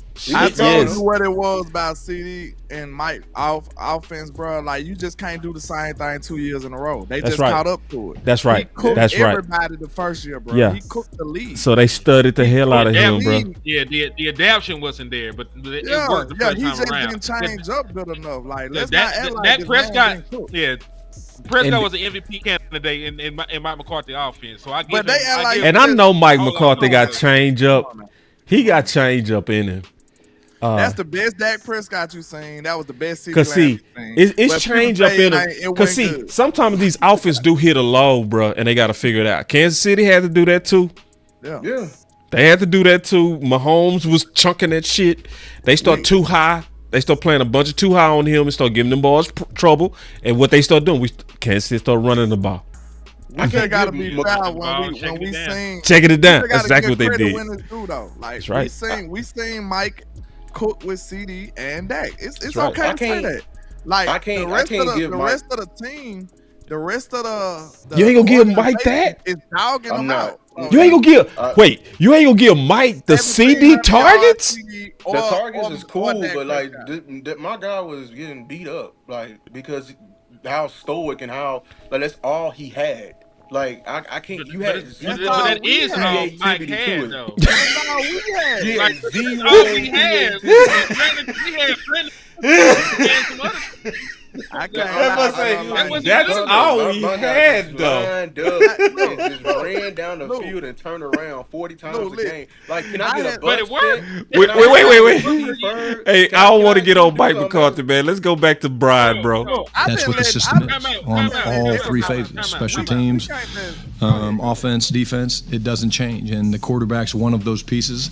The quarterbacks are the piece that get a lot of the attention, but at the end of the day, we're going to be judged with whether we win or lose. And the best way to win in this league is to, 1, take care of the football, 2, to have an incredible set of offensive and defensive linemen to control the game, whether you run it, throw it. It's time to say he really believe in them trenches, y'all. For real. He do. He believe in motion, too. And see, that's why I know they doing him bad on that DT, bro. They doing him bad on that, bro. And see, they think that, boss, you just being negative, boss. He okay with what we got. No, he not, bro. Somebody that keeps saying over and over and over that this is a core philosophy, they not gonna be cool with patchwork. They not. Just like he wanted Booker on offense, I guarantee he want a Booker on defense. If you know what I mean. I want People want to talk about numbers. Do you throw? Myles Smith. I feel great. I'm talking about him. How he feel about Miles? Yeah. I wish they would have asked. Because that might be his Tyler Booker to you. Like that might not be. Hell no. That's what I'm saying, bro. You gotta think that's to you, boss. No. This is what I mean by that. His Tyler Booker to him. No. Like, that's I know what you're saying. You know what I'm saying. Hear me out. The difference is Tyler Booker not gonna rotate. Yeah, that's fine. I also gonna say this though: the 3-tech is very important in the Eberflus scheme. Yeah. Like the Forrest Buckner was the guy over there going crazy in the middle of his defense, not his 1-tech. That's right. Like his 1-tech held it. His 1-tech wasn't bad, but the Forrest Buckner was the force in the middle. That's right. So, and Osa was very vocal speaking about how if he was in Eberflus scheme last year, that he would have made more plays. And I'm thinking he's more so talking about the run game. But we knew that. I don't know how we all knew that. We knew that your 3-techs get down with Eberflus, so he ain't say nothing we ain't know. Yeah, Zimmer made you have to play more team ball. Yes, you did. So what? I honestly think you finna see a better Osa now too. Oh yeah, Osa finna go crazy. You finna see a better Osa. I think so. Let's get into the stuff about the motion though. Pull up the stuff about the motion because we got the. We ain't talk about motion yet. Do you have some on multiple? Because the motion coming. I got some on that motion. Because we break. I think the rule of 53. Rule of 53. Right. So let me pull rule 53. I like that rule of 53. Because see, we talking about multiple. I like how he changed it up. Because people thinking it's only the run game. Nah, he let you know it's defense too and special teams. It varies game to game. So if you look up multiple in football. It's an offensive philosophy that emphasizes using a variety of formation, personnel groups, and play types to create multiple threats and keep the defense guessing. But it also goes with the defense too. That's why he talked about showing blitz when you're not blitzing, So he want multiple everywhere. He basically saying, I want a sense of confusion. I want you on your heels. That's what he's saying with the multiple. So you say bring up the 53? Rule of 53. Right, he talked about his offensive philosophy. Did you see it, Lou? Yeah, I was going to say about the defense. I was just thinking because I know we're talking about the offense today, but I just because people be saying Flus is like Marinelli. He just gonna sit back and play zone. And I was just looking at the cornerback roster. I'm like, man, we got a lot of man corners on that damn roster to be just to only be playing zone. And then we got something that Eberflus ain't never really had, and that's a Micah Parsons. When you got a Micah Parsons on the thing, you know what I'm saying, you can force the issue. So I that's why I feel like the multiple thing is very much so correct on defense as well. All right, so this is Shotty's rule of 53. So Schottenheimer says the real key to his offensive philosophy is rooted in the magic number 53. In his career, Schottenheimer has found that number through any combination of pass completions and runs in a game is one of the biggest predictors of victory. If you rush the ball, say 30 times and throw 23 completions, that was like the second determining factor of wins and losses after turnovers. Turnovers is crazy. Go ahead. Schottenheimer said some weeks it's going to be different. I can't see myself. I can't see the rest of it because I'm up here.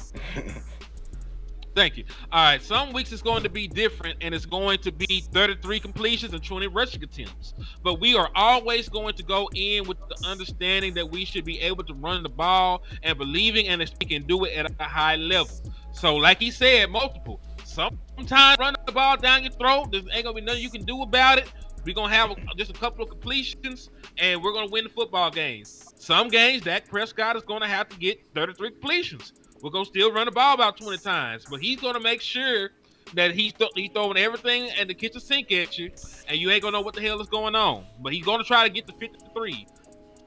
Guess what? One of those weeks, I'm just glad he explained it to the point where it's going to be the game that factor it in. Like, the game going to decide it. Because that's why he said, like, sometimes it might be 30 passes and 23 attempts. Like, I know we want to run philosophy, bro, but I don't think nobody wants us to do something that's just gonna make us lose. Like, some games you won't be able to run, and I got a game for you that you might struggle to run in.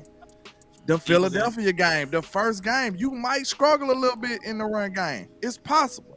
Dak might have to just throw you the victory that game. And I don't want y'all to be mad about it. Like, it's going to be some games, the run game is going to have the advantage. It's going to be some games, the passing game going to have the advantage.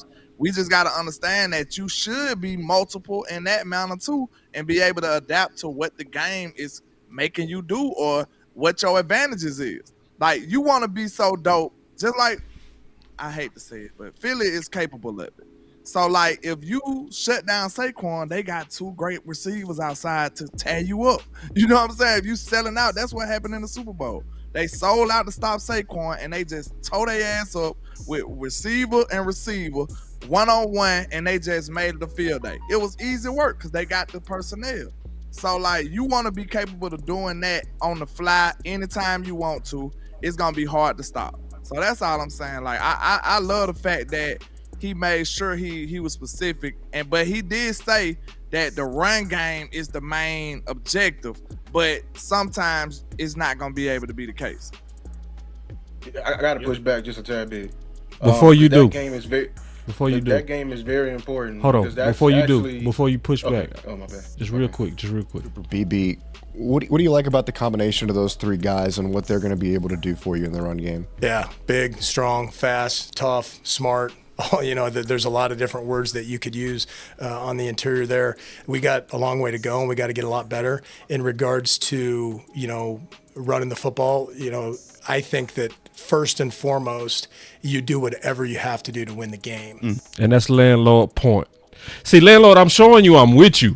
You know what I mean? I'm with you. I'm listening to you, and I'm showing you that they with you. You know, so they not going into it with that philosophy. We go, you know, just always run the football. They're saying that we're willing to adjust to do what we got to do to win the game. And so I don't think that you go into a game and say, like, well, we're just going to run it 70 times and we're going to see, you know, what the score ends up being.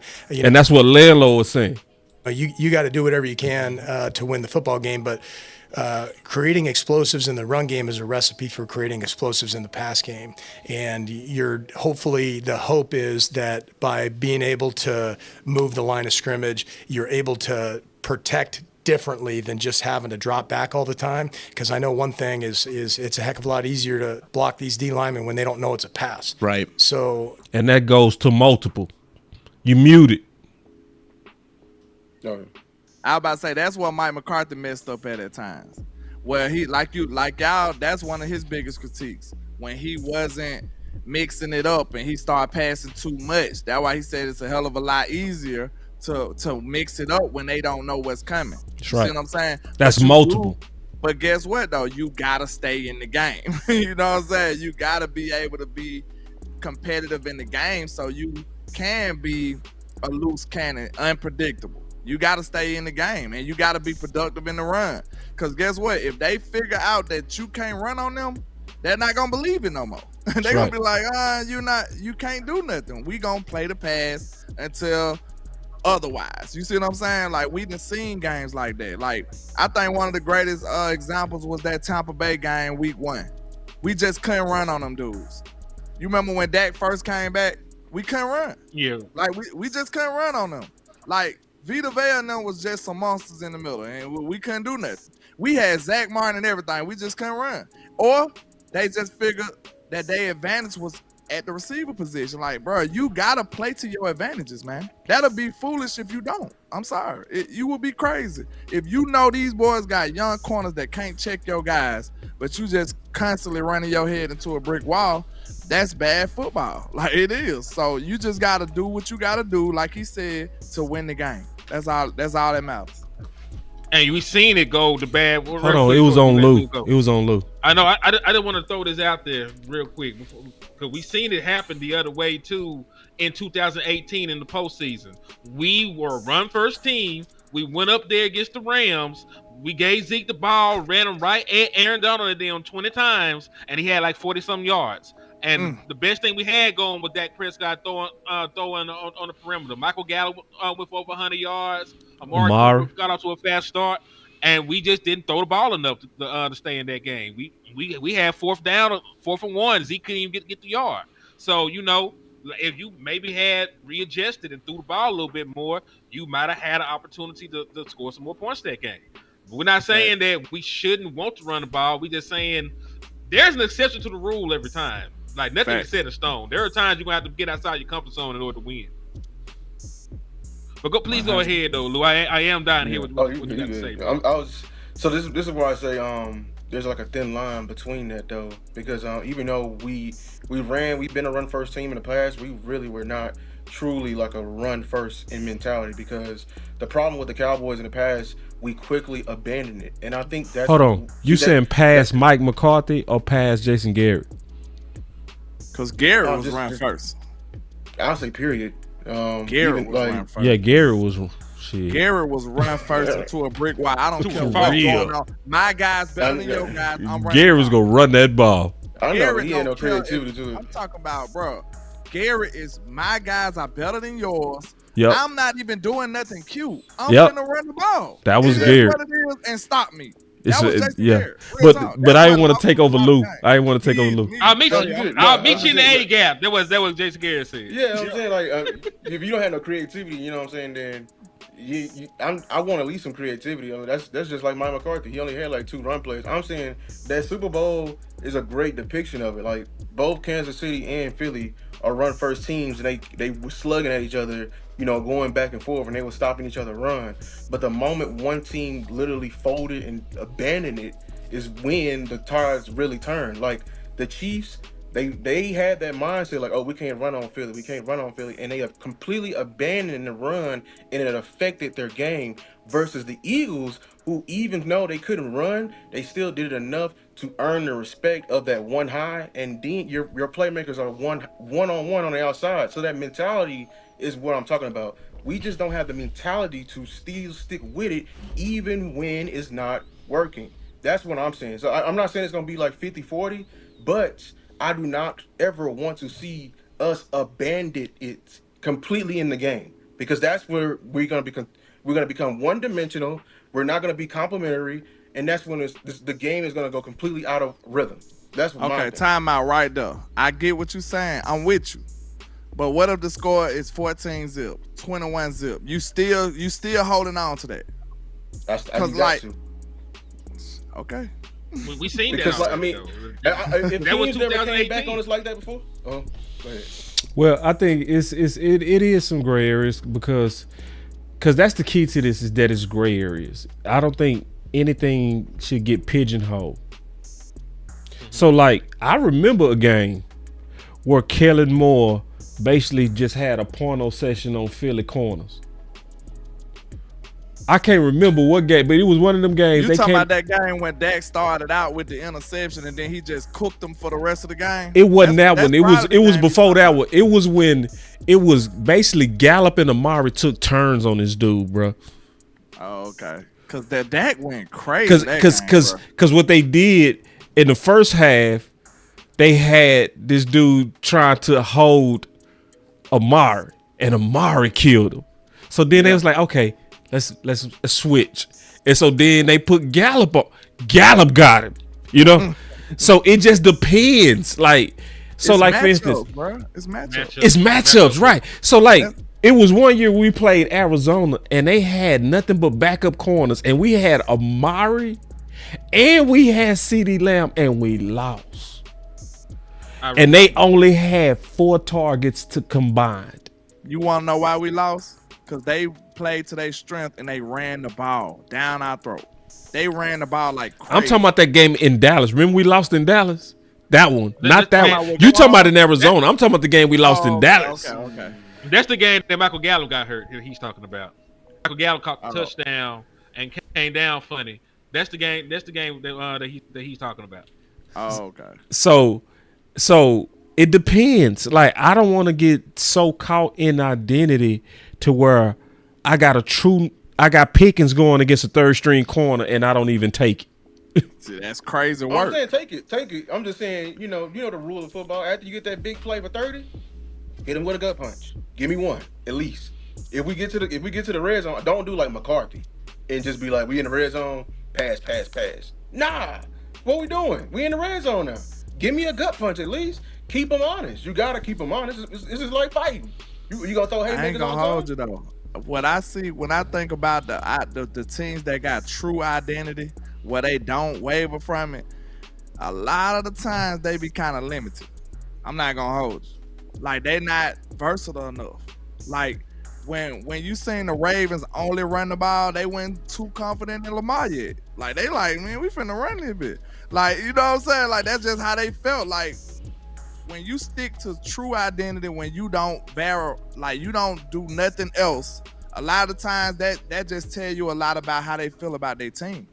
When you confident in your team, you let your quarterback loose and you let your run game loose. You like, hey, my quarterback like that. He can do what he want to do. Like when I start, you can look at the trajectory of the Dallas Cowboys to tell when Dak started becoming that guy, when he started becoming that good. Because at first, if we was like if we was at the 1 yard line, they wasn't finna let Dak throw that ball. They finna hand that ball to Zeke, and you know what I'm saying. Then next thing you know, when Dak got like that, we chunking that bitch like 40 yards off the 1 yard line. Real talk, I done seen it. Like real talk, like we backed up, and Dak come out there, boom, hit somebody in the seam and go crazy. Like that lets you know. I feel like the offensive coordinator lets you know how confident he is in his team. Like if he's like, oh, I'm finna be conservative right here. That just means he don't believe in what he got going on. That just means they limited. So don't get lost into that identity stuff. Like if you like that, they gonna do it. Like they gonna do what they want to do. You know what I'm saying? Like they really are. They only stay true to that identity stuff 1,000% when they limited. Real time. Now some teams stick with their identity. Are they dope? Like I only pushback I got is like Saquon Barkley. I don't care what the situation is. I might hand him the football. It could be 4th and 20. I still might hand Saquon. I still might hand him the football. Some teams commit for real. to a certain amount of attempts because they're trying to make sure they stay within their identity too. So like if you're a team that you basically trying to establish physicality, one of the best ways to do that is to make sure you run the ball. You see what I'm saying? That's why some teams commit to a number. Like we got to get 30 attempts because they want to stay within. They want to stay within their identity of physicality. I feel like the only way we gonna get to the point where we that balanced to what I feel like y'all paint out for paint the picture y'all paint is that this O-line is just super dominant, bro. Because we talking about playing a football team to their strengths. What is our strength? Like we can say we see what they preaching, physicality and running the ball, but we see what our strengths are. The only way that we can make the strength on our football, what's our strength on our offense? What's the strength? Right now, I say I'm middle interior. So you would say that's a strength over the passing game, over the wide receivers we got and the quarterback we got? I say they right there the same. But the only reason we can't say, I'm just saying, can you marry that with the running back though? That's what I'm saying, because you got to run with that. You see what I'm saying? Like, so the strength got to be the wide receiving core. So the only way I can feel like we gonna do exactly what we need to do, because I agree with y'all. We probably need to feature the run more and play off of it. But I feel like the only way we could do that successfully if this O-line is just dominant, because we don't trust the running backs. You see what I'm saying? Yeah, it's gonna be dominant. The O-line need to be dominant to the point where it don't matter who getting the ball. Then we can stay true to that. That's all I'm saying. And I think we are right around now. there. Team is the wide receiver. I think we right around it not mattering. I hope so. And that'll just, we'll be at peace at that point. Yeah. We'll be at peace. Because if the O-line just good and the running back sorry, you know what I'm saying? It won't be as like, we won't be able to just parlay like that. We're going to be like, and see, Landlord, that's why I call Booker a weapon. Yeah. You remember? Yeah.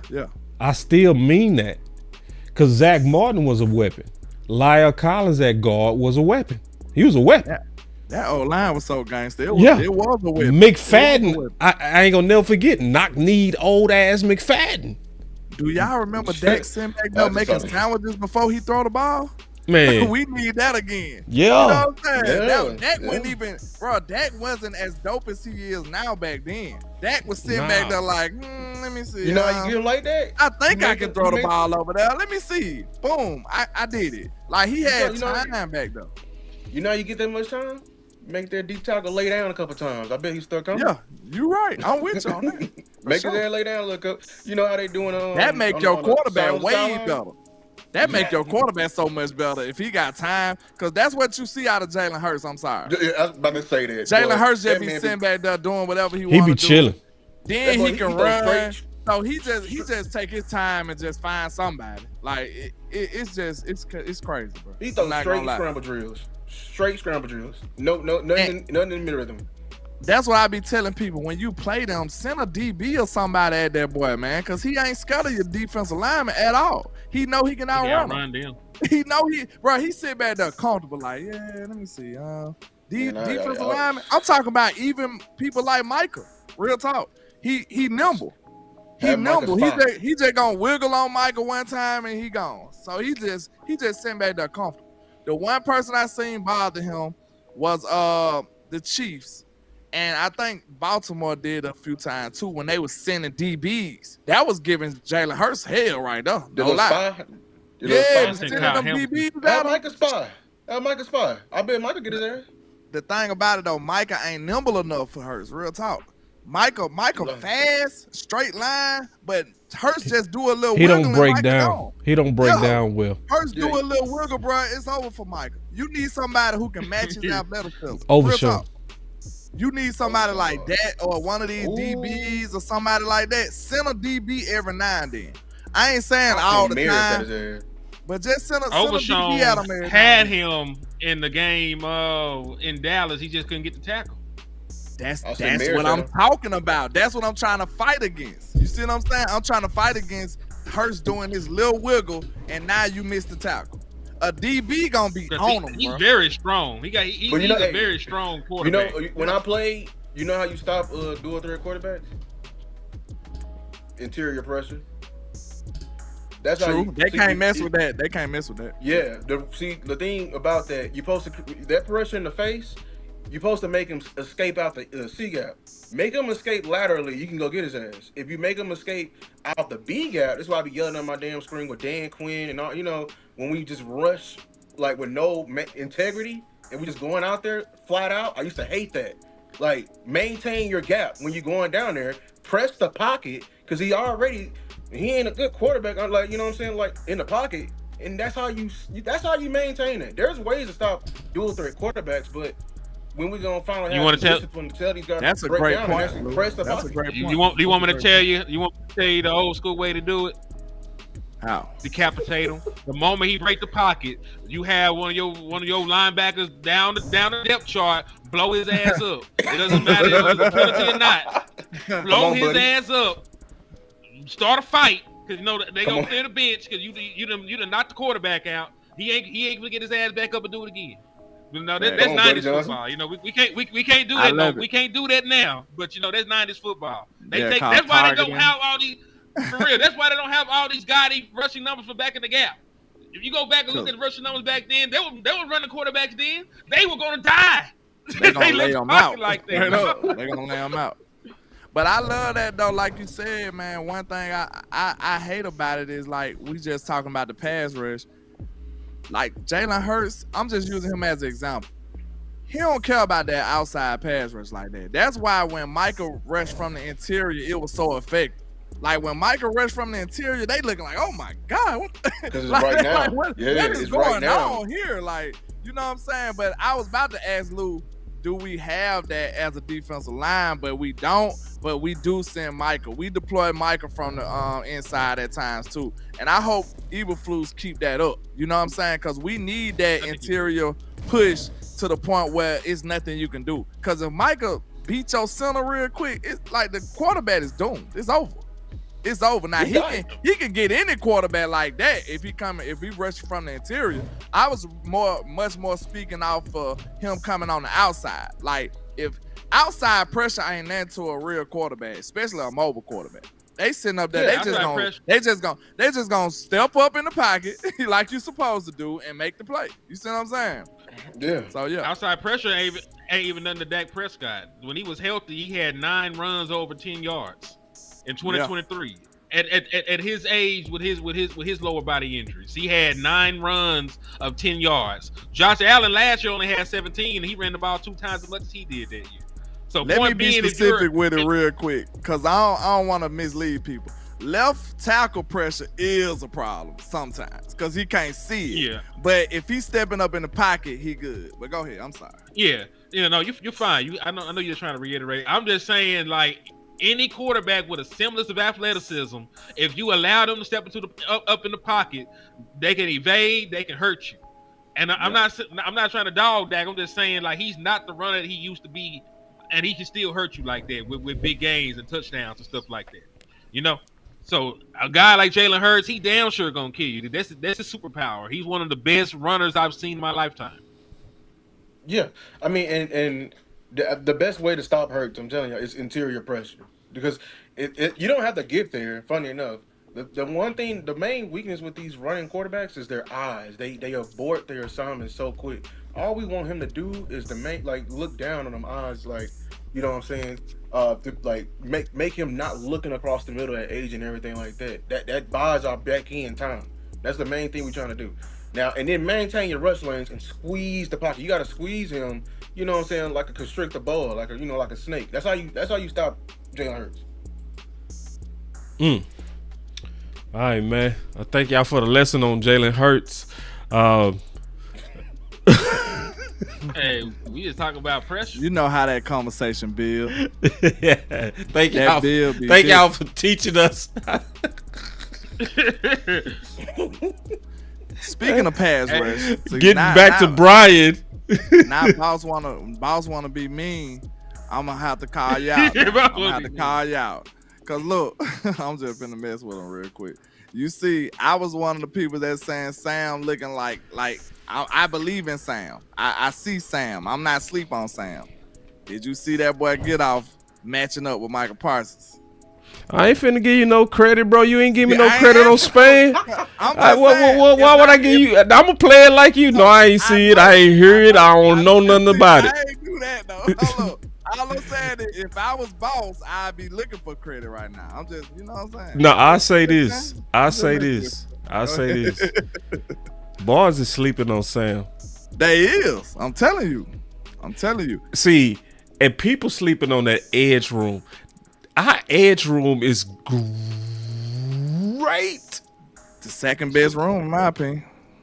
What's the first? Besides offensive line, I'll take it back. It's probably third. I think that defensive end might be first. I got receiver room first. You got receiver first?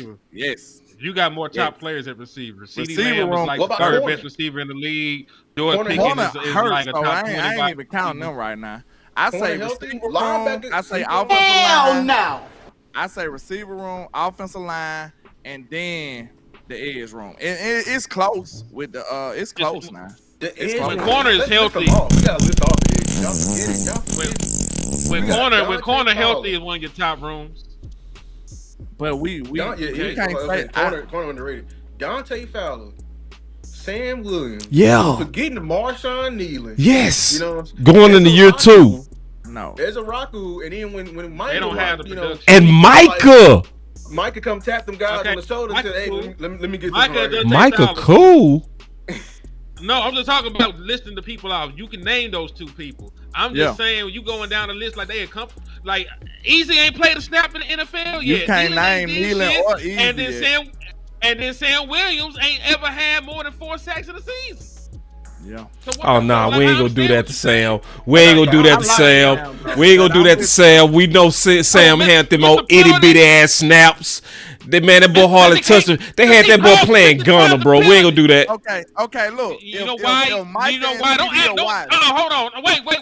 Wait. Don't just say they had him playing Gunner and don't mention why. They couldn't trust his ass not to jump outside. Nah, that's some bullshit. Bullshit. Because you say the shit loud don't make it any truer. It don't. I'm gonna ask y'all this. So he ain't getting no snaps because he jumped off sides a few times, bro. 1,000 They had him in the doghouse. Go back to the Buffalo. They had him in the doghouse. Go back to the Buffalo game too. If we comparing the wide receiver room and the D line, I mean the edge room, if CD and Micah are washed, who matching George Pickens after that? You gonna say Fowler? Fowler close, but he ain't matching. Wait. See, that was some sneaky stuff you did. If they're wise. What about the rest of the room? No, we gotta do we gotta know. This is what we gotta do. You gotta say which one, CD or Micah. Shit, for that position. CD. CD a better wide receiver than Micah is. CD is a better receiver than Micah is an edge. Yes. In the grand totality of things, there's like They're like seven defensive ends with defensive player of the year. Defensive ends that's doing better than Micah. Real talk. Myles Garrett better, Nick Bosa better, T.J. Watt possibly better, Max Crosby better. Who better than CD? Myles Garrett. Wait, Max Crosby. Chase. Hell yeah. Chase. All right, let me. All right. See, this is the difference. This is the difference. Micah Parsons. Okay, hold on. Who is on the Hall of Fame pace right now? Single-handedly. Who's on the Hall of Fame pace right now? CD Lamb. Who can compare to the best He finna break every Dallas. I said Hall of Fame, not no Dallas franchise. CD Lamb. Is Michael Irvin not a Hall of Famer? If he gonna break a Hall of Famer record, No. You got 3 rings. You got 3 rings on Michael Irvin. That helps you with the Hall of Fame. Stop the cap. Over so what you said, Lou? What Lou said? That's it. Who can compare to a best player in their position? Man, Parsons. Comparisons, man. Parsons relax with that shit. over CD Lamb. Stop it. Said it don't mean it's true. The person that's on a faster trajectory to the Hall of Fame is Micah Parsons. So y'all, boss, by default, bro. By default, I mess with Micah. I'm not saying it, but if we looking at the list, bro, CD is higher up his wide receiver list than Micah is on his defensive end list, bro. Real talk. That don't mean nothing. And let's name it. Let's name it. Chase, you taking Chase right now, dog. You taking Chase right now over CD Lamb, aren't you? Miles. Only Chase. Oh, you ain't taking Jefferson either? Jefferson? Nope. They numbers are damn the same. No, we're not taking Jefferson. Hold on. Would y'all this boy. I hate team weapons, dog. I swear to God. I hate team weapons. They just can't help it. I can't. I ain't taking Jefferson though. I mean, I ain't taking CD over Jefferson right now. I ain't gonna say that. I'm not taking Jefferson. But Chase, okay, name your people, and I'm gonna tell you mine. But I ain't gonna lie. You named 2 people. Maybe 2 people.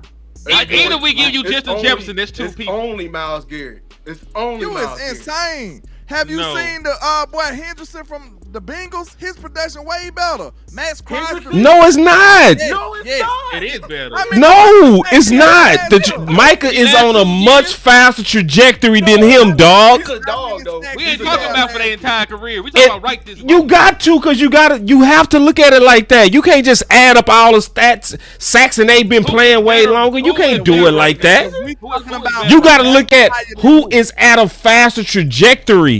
And Micah is clearly on a career faster trajectory. And then on top of this, Micah didn't even play defensive end in college. He was almost caught that. What they got to do with the price of tea in China? Because time out. Because we can't do this because it's going to be dominated by opinions. So we got to have tangible things that we going to compare this by. And some of the who got the most all pros? Some of the tangible things is fuck no. Production. How many Michael Parsons got?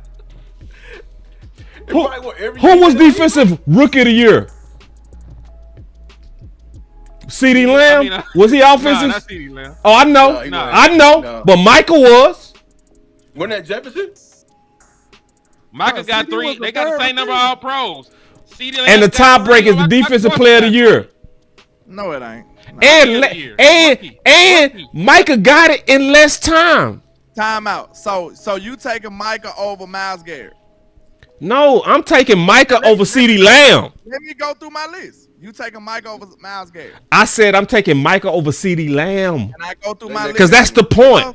Can I go through That's my not list the like I point. did? No, that is the point because we was comparing groups. We was comparing groups. We was comparing the receiver group. That's what the whole thing was about. No way you said can that do CeeDee that. Lamb We was comparing groups. He said that CeeDee Lamb. Didn't we start with the edge room as the most talented? That's the whole debate. CeeDee Lamb was You forgot the goddamn debate. Michael Parsons was a damn You pass made it rusher. between Micah and CD. I was Because we breaking it down clip by clip. You wanted smoke with that. I said it's a Yeah, because we had to start with the top. We had to start with the two most significant weapons in the rooms. Bro, Boss just wanted problems. Boss wanted violence. All we had to do is say that's a wash. I think everybody can agree with that. It might be slightly tilted either way. That's a wash, bro. I ain't giving you nothing. You want me to give you a wash. I ain't giving you no goddamn wash. No, it's not a wash. I'm taking Micah Parsons over CeeDee Lamb. Lou plays right now. Lou agree with me. They both in the draft. Who you drafting? They both in the draft at the same time. Who you drafting? They didn't even want Depends Michael on Parsons. where we at with it. Where we I asked you a questions, bro. Both of them in the draft at the same time. Who are you drafting? See, draft is different. Draft different, bro. It is. It is. Game mode. I'm drafting wide receiver. Who affects the game mode? Who affects the Who game? affect the game more? The person The scoring. dude that's scoring all your points. What is you talking about? Oh no, man! Come on. Lou, you know better than that, bro. You dealing with a vet, bro. You dealing with a vet, man. You gotta relax. Who Parsons affect get the his game sacks more? The affect dude the who's way. scoring Like, the points. Man, Parsons don't play now. He's You're on not gonna do this. I'm taking C. I'm taking C. I can't believe this, bro. Y'all know in the draft you taking Michael Parsons. You know How you it. gonna tell me what I'm gonna do? I don't know. I'm taking the wide You receiver. better be trolling. Talking about some who was in a celebrity NBA basketball game. Michael, talking about Alright. case closed. Man, you better go on, people. See, I don't like team weapons, bro. I swear I don't like y'all, bro. Another one. You see this guy? I tried to keep Number. You are talking fake about- news. I said Wrong. a wash. A wash is easy, bro. You got two super. I don't great agree players with in that. their position. I would make the pick and it would be Michael Parsons. How much Now, more? How much see, better? I'm would fair. Michael be Y'all than not fair. CD? I'm How fair. much better? Y'all not fair. So, How you fair? You started the fight. nah. So, all right, here we wanted go. to argue. Let me show you, cause we still talking rooms. I'm in context. Y'all not. All right, so here we go. Now let's talk about the second one. We still talking about the most talented rooms. All right. We didn't even solve it. No, wait. I said Michael Parsons. You said washed. You wrong.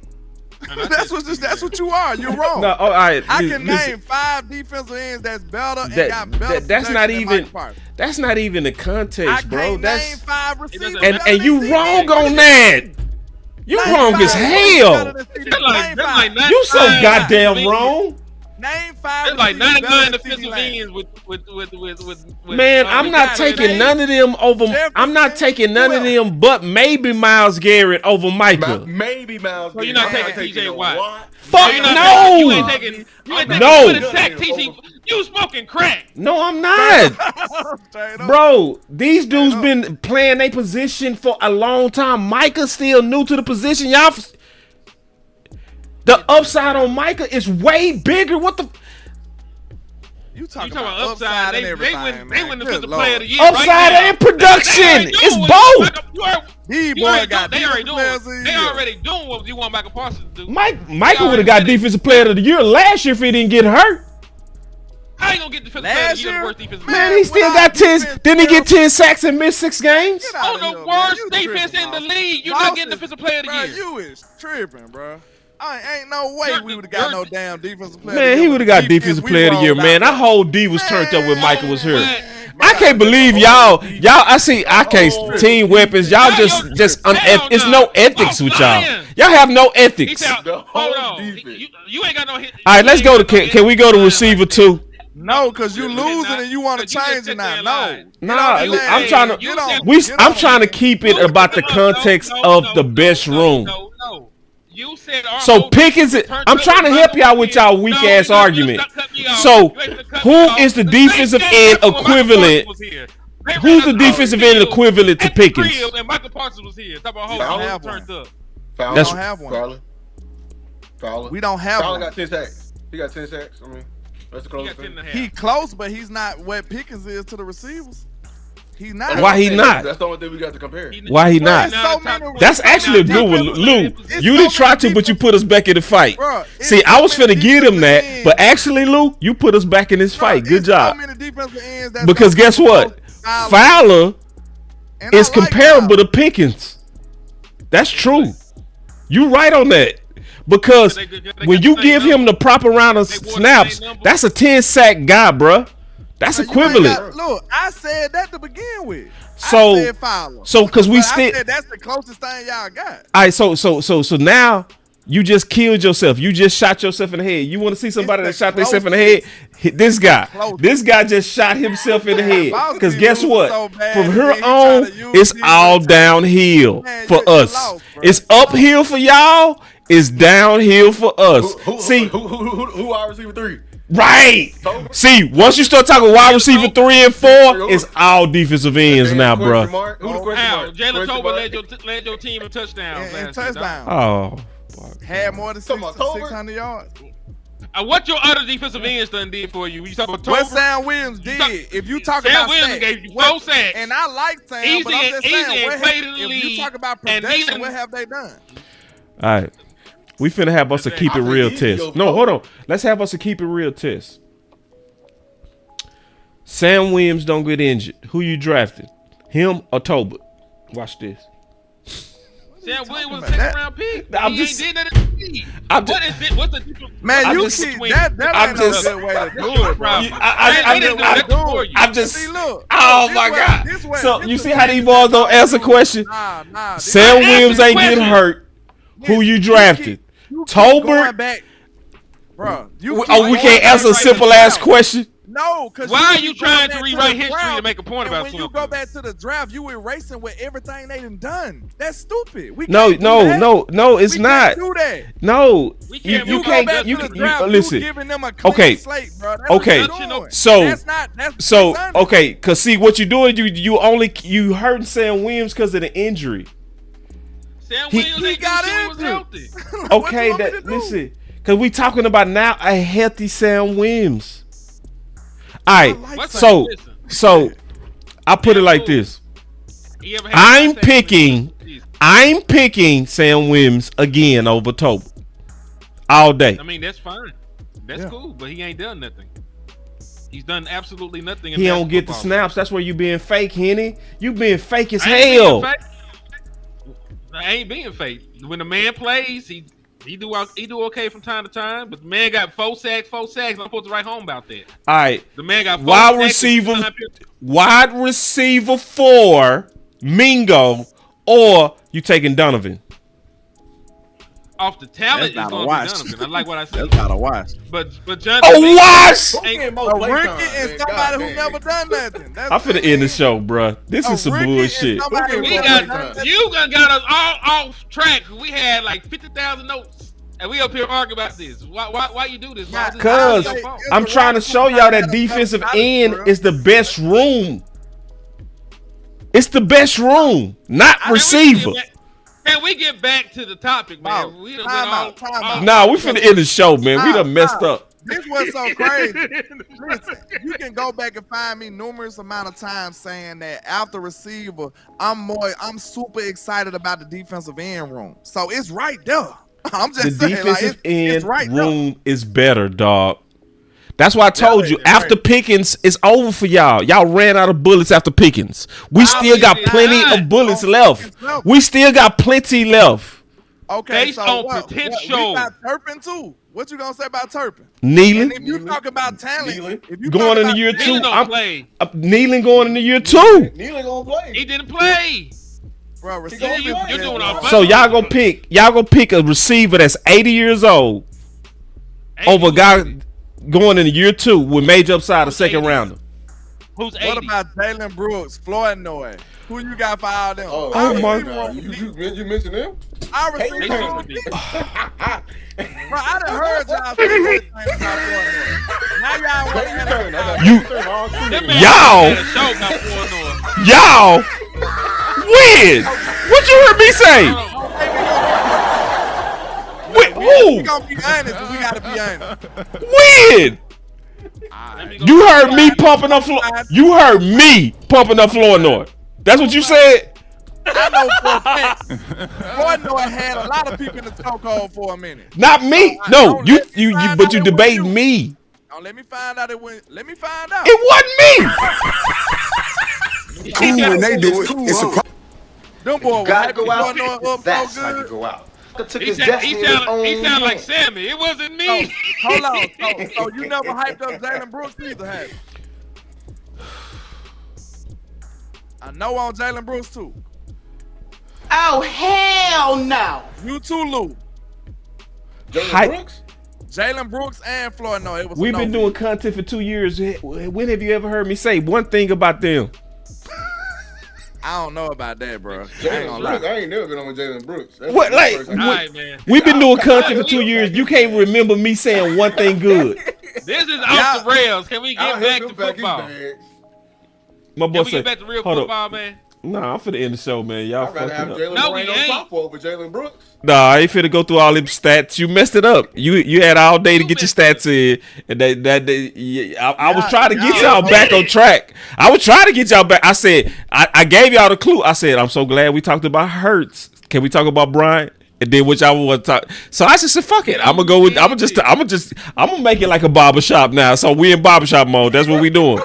That's what we doing now. So we done with the barbershop. It's no longer a format. It's no longer the thumbnail we supposed to be. Now we killed all that. When we start talking about Hurts, see, we killed that. I was trying to get us back on. Now you want to try to get back on point. Now I don't want to get back on point. You got me mad now. I ain't trying to get back on point now. Cause you goddamn you done lied on the defensive end room and you done pissed me off. So now we ain't talking about no Brevyn Spann-Ford. Okay, give me this then. If you do feel like the defensive end room is better, so we'll say it's a 10 in your eyes. So what a wide receiver room is? Cause I think we fussing over some fractions. Cause I'm high on the defensive end room too. Huh? 3 what? What we talking about? Fully healthy? I'm saying like if you feel like it's a 10, your defensive end room. I'm just saying per se. How many notches down is the receiver room? Because I think we fighting over fractions. Because I'm super high on the defensive end room too. That's a good point, Landlord. That's what we doing. Like I'm telling, like you can find me on the internet saying this. I am super ecstatic about the defensive end room. Ditto. So it's not like I'm hating on them, bro. Like I know they got a Yeah, to a degree it is fighting over fractions. Because all these fights are close. They really are. CD Lamb versus Michael Parsons, that's close. Come on, bro. Pickens versus Fowler. That's close. That one as close, but it's close. Corner maybe another Close fight. enough. Fully healthy. Corner's deep, man. When they healthy. Corner deep. I said that already. You got 2 all-pro corners. You got multiple. You got a former first-round pick. You got I ain't gonna count Baby C, but you still got boy. Elam. Just take Andrew Booth out the damn, out the booth. Yeah, if you don't count Take him Booth out the and you don't count Seatbelt and you just look at Draymond D, Revel, you got a lot of potential. You can't count Revel yet until he plays. So I say this, man. I say this, man. I'm gonna go and get my. That was fun though. That was a good discussion. I liked it. Yeah, I mean, good TV, real talk. Yeah, because it's like I'm telling you, that's why the debate got so heavy because we arguing over fractions, bro. That's true. It's almost like when I be talking about LeBron, bro. This man is. It's a harder fight when it's a fight over fractions. Yeah, I don't like. I'm not a LeBron fan, But I have to get so petty when I show people that he's not greater than Jordan. It's like I'm being so critical, but this dude is great, so I gotta point out every little single thing. You know what I'm saying? Like, we are doing a great debate, so you can't have hardly no warts, hardly no. You have a very small line margin for error, bro. So that's all I'm saying. Like, it sounds like I'm gonna be the biggest Brian hater, but we arguing over fractions, bro. That's all it is. But that's you, bro. That's you, bro. Like, I'm not like that. That's you. What you mean? No, I'm messing with you. I'm like, you not like what? I'm just that's like the most general thing ever. Like, what you mean? Y'all be want to fight me for no reason. I'm gonna tell y'all that. I think Hen did it and Lou did it. All I said is made a statement. They were like, I'm gonna give you some pushback. Y'all just want to fight me. Let's do it. I got some pushback. I'm just making a statement, bro. Like, let's fight then, man. All right, here we go. Because listen, y'all. I'm a good fighter, so I don't care about fighting. Let's do it. This is my final word for this show. Dang, boss, why you trying to deal? It's time to go, because I gotta go to sleep. Man, it's your fault, Henny, bro. You started this fight, boss. Who started the fight? No, y'all started want to talk about this bullshit. I tried to give you the clue. I said, man, that was a good discussion about Hurts. Can we talk about Brian now? Oh, y'all being funny. Then y'all went right back to barbershop. So I was like, well, let's go. Boss, you started the fight, though. I'd say that, to be honest. No, I didn't, bro. Just because I defended the best room. The best room is defensive end, bro. By a fraction. Tell the truth, Blue. Better is better. You should have just admitted it the first time. We never would have fought over it. No, because I feel like the wide receiver room is better by a fraction. We fighting over fractions. That's all. All right, so just keep telling you that. Yeah. All right, so let me get back focused on what we need to talk about. The way Jerry and them and Steven over here literally shopping for DTs at the UFL. Oh my God. That's what we need. So my final word is this. Swipe left. No. Swipe left. And I'm gonna be honest. I feel offended that we getting articles on UFL DTs. I feel offended. Then it's 3 texts on top of that. So, I will say this of my final word to Brian. Ain't no way you can study Brian and don't see that he has a clear vision. That he's going to attack with the weapons. He's going to preach to protect the football. He's fighting to be competitive. He has a clear philosophy of leading through them trenches and the offensive line. And it's going to more so be about this whole time. Will they stay out the way? So my final word is this. Minicamp ended today. Boss vacation starts today. Y'all ain't going to see Boss for a little while. For just a little while. Boss going to take some time. I would suggest, if you can, do the same. This is a good time. Because, see, once we start, we ain't stopping. I'm going to just tell you right now. And I honestly don't want to do content when y'all ain't listening. Being honest. Everybody numbers finna go down right now. So, I don't want to put out my best work when y'all ain't listening. Just keeping it real. So, my final word is this. Y'all pray for your boy. I mean that. I pray for y'all that y'all come back healthy, prepared to fight, and let's get it. Let's get it, man. You know what I'm saying? Let's get prepared to fight what we gotta fight to try to win this championship. That's my final word. All right, cool. I had to depart, so I'm gonna go ahead and knock mine out real quick. So, hey, man, my final word is this, man. The Cowboys are super close to being a true tending team. You can compete right now with what you got, but to contend, to actually be in the running, to actually walk away with the Lombardi, you have to shore up a couple more things, man. You cannot go into the season without a true running back one, man. I know it sounds cool to say we got a committee, but man, that I ain't seen that win too many championships, man. Like the teams that have committees most of the time, they're not leading with the run. They can have some guys they can hand the ball off to, but they throwing the ball, man. When you look at teams, even in the history of the Dallas Cowboys, we are the Dallas Cowboys. We had Tony Dorsett, a Hall of Fame running back. We had Emmitt Smith, the all-time leading rusher in NFL history. Ezekiel Elliott was a 4th overall pick and won multiple rushing titles, made multiple All-Pro teams, man. We are not the franchise that got Billy Bob Thornton and some guys off the street running the football for no apparent reason. We are the team that actually invests and put respect on running back. And you need to get back to your roots, man. You need to go back home. Jerry Jones, you from Arkansas, man. You from the home of Derek McFadden and Peyton Ellis and them boys, man. You need to go out there, go back home. I don't know what y'all eat over there, man. You might be from northern Arkansas. You might eat some coon or some potatoes. I don't know what you eat. But I need you to go home, get some home cooking, and get back to your roots and run the football, man. Go get you a real running back so they can handle that load, give them the ball 300 times, and they can help Dak Prescott run into a championship, man. Stop the run.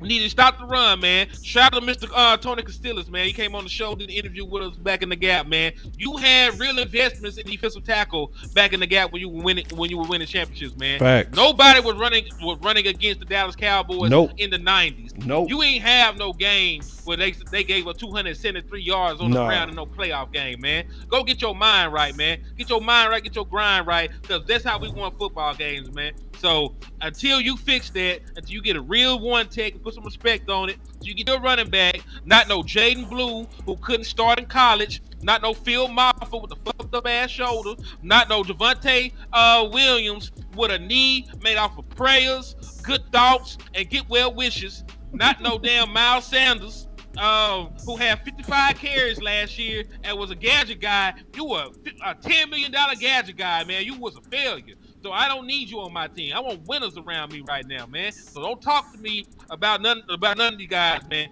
Go get you a real running back. Trade a 4th round pick for James Cook, but they still got the contract negotiations and stuff going on, man. Go get a running back that can run the ball, man. So that's my final word. Stop playing with me, man. I want to win. Lou. Yeah, my final word is stop playing with us, Cowboys. Yep. Stop playing. For real. I'm dead ass. Y'all want us to spend this money. Everybody finna go to the training camp, but honestly, entire fan base need to go up to Stephen Jones and quote Big Worm. Playing with my money is like playing with my emotions. Straight up. We are too close. Go get a damn DT. Why in the hell, when we asking for a damn DT, you go to the C team? All respect to all them big guys out there, but you going the to dudes the who just team. played a season. And they just played a season. Do you not know ball? I'll answer that question for you. No, the hell you don't, Stephen Jones. That's why you piss me off every time. The difference between a University of Texas and UTSA is them big boys up front, and you want to go get you a big boy from the metaphorical equivalent of UTSA when University of Texas is sitting right there at you. Why? Saika Ika just literally I'm mispronouncing his name, just got cut. Bring him in so he can coach him and his brother.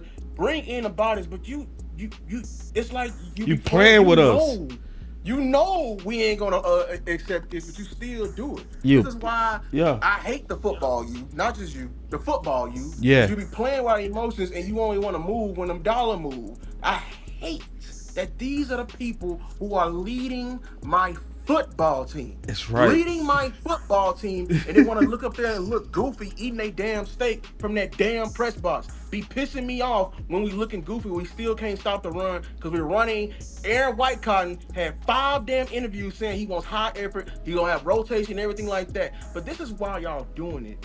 See, this is the reason why this is why that we gotta fight Cowboy Nation, because this mindset ain't left yet. This is the shit Voss was talking about. See, we didn't got George Pickens and pushed Toba all the way down like a damn pancake. But as soon as we get Jay from UCLA, you want to immediately go to the damn UFL. Why is that? Why is that?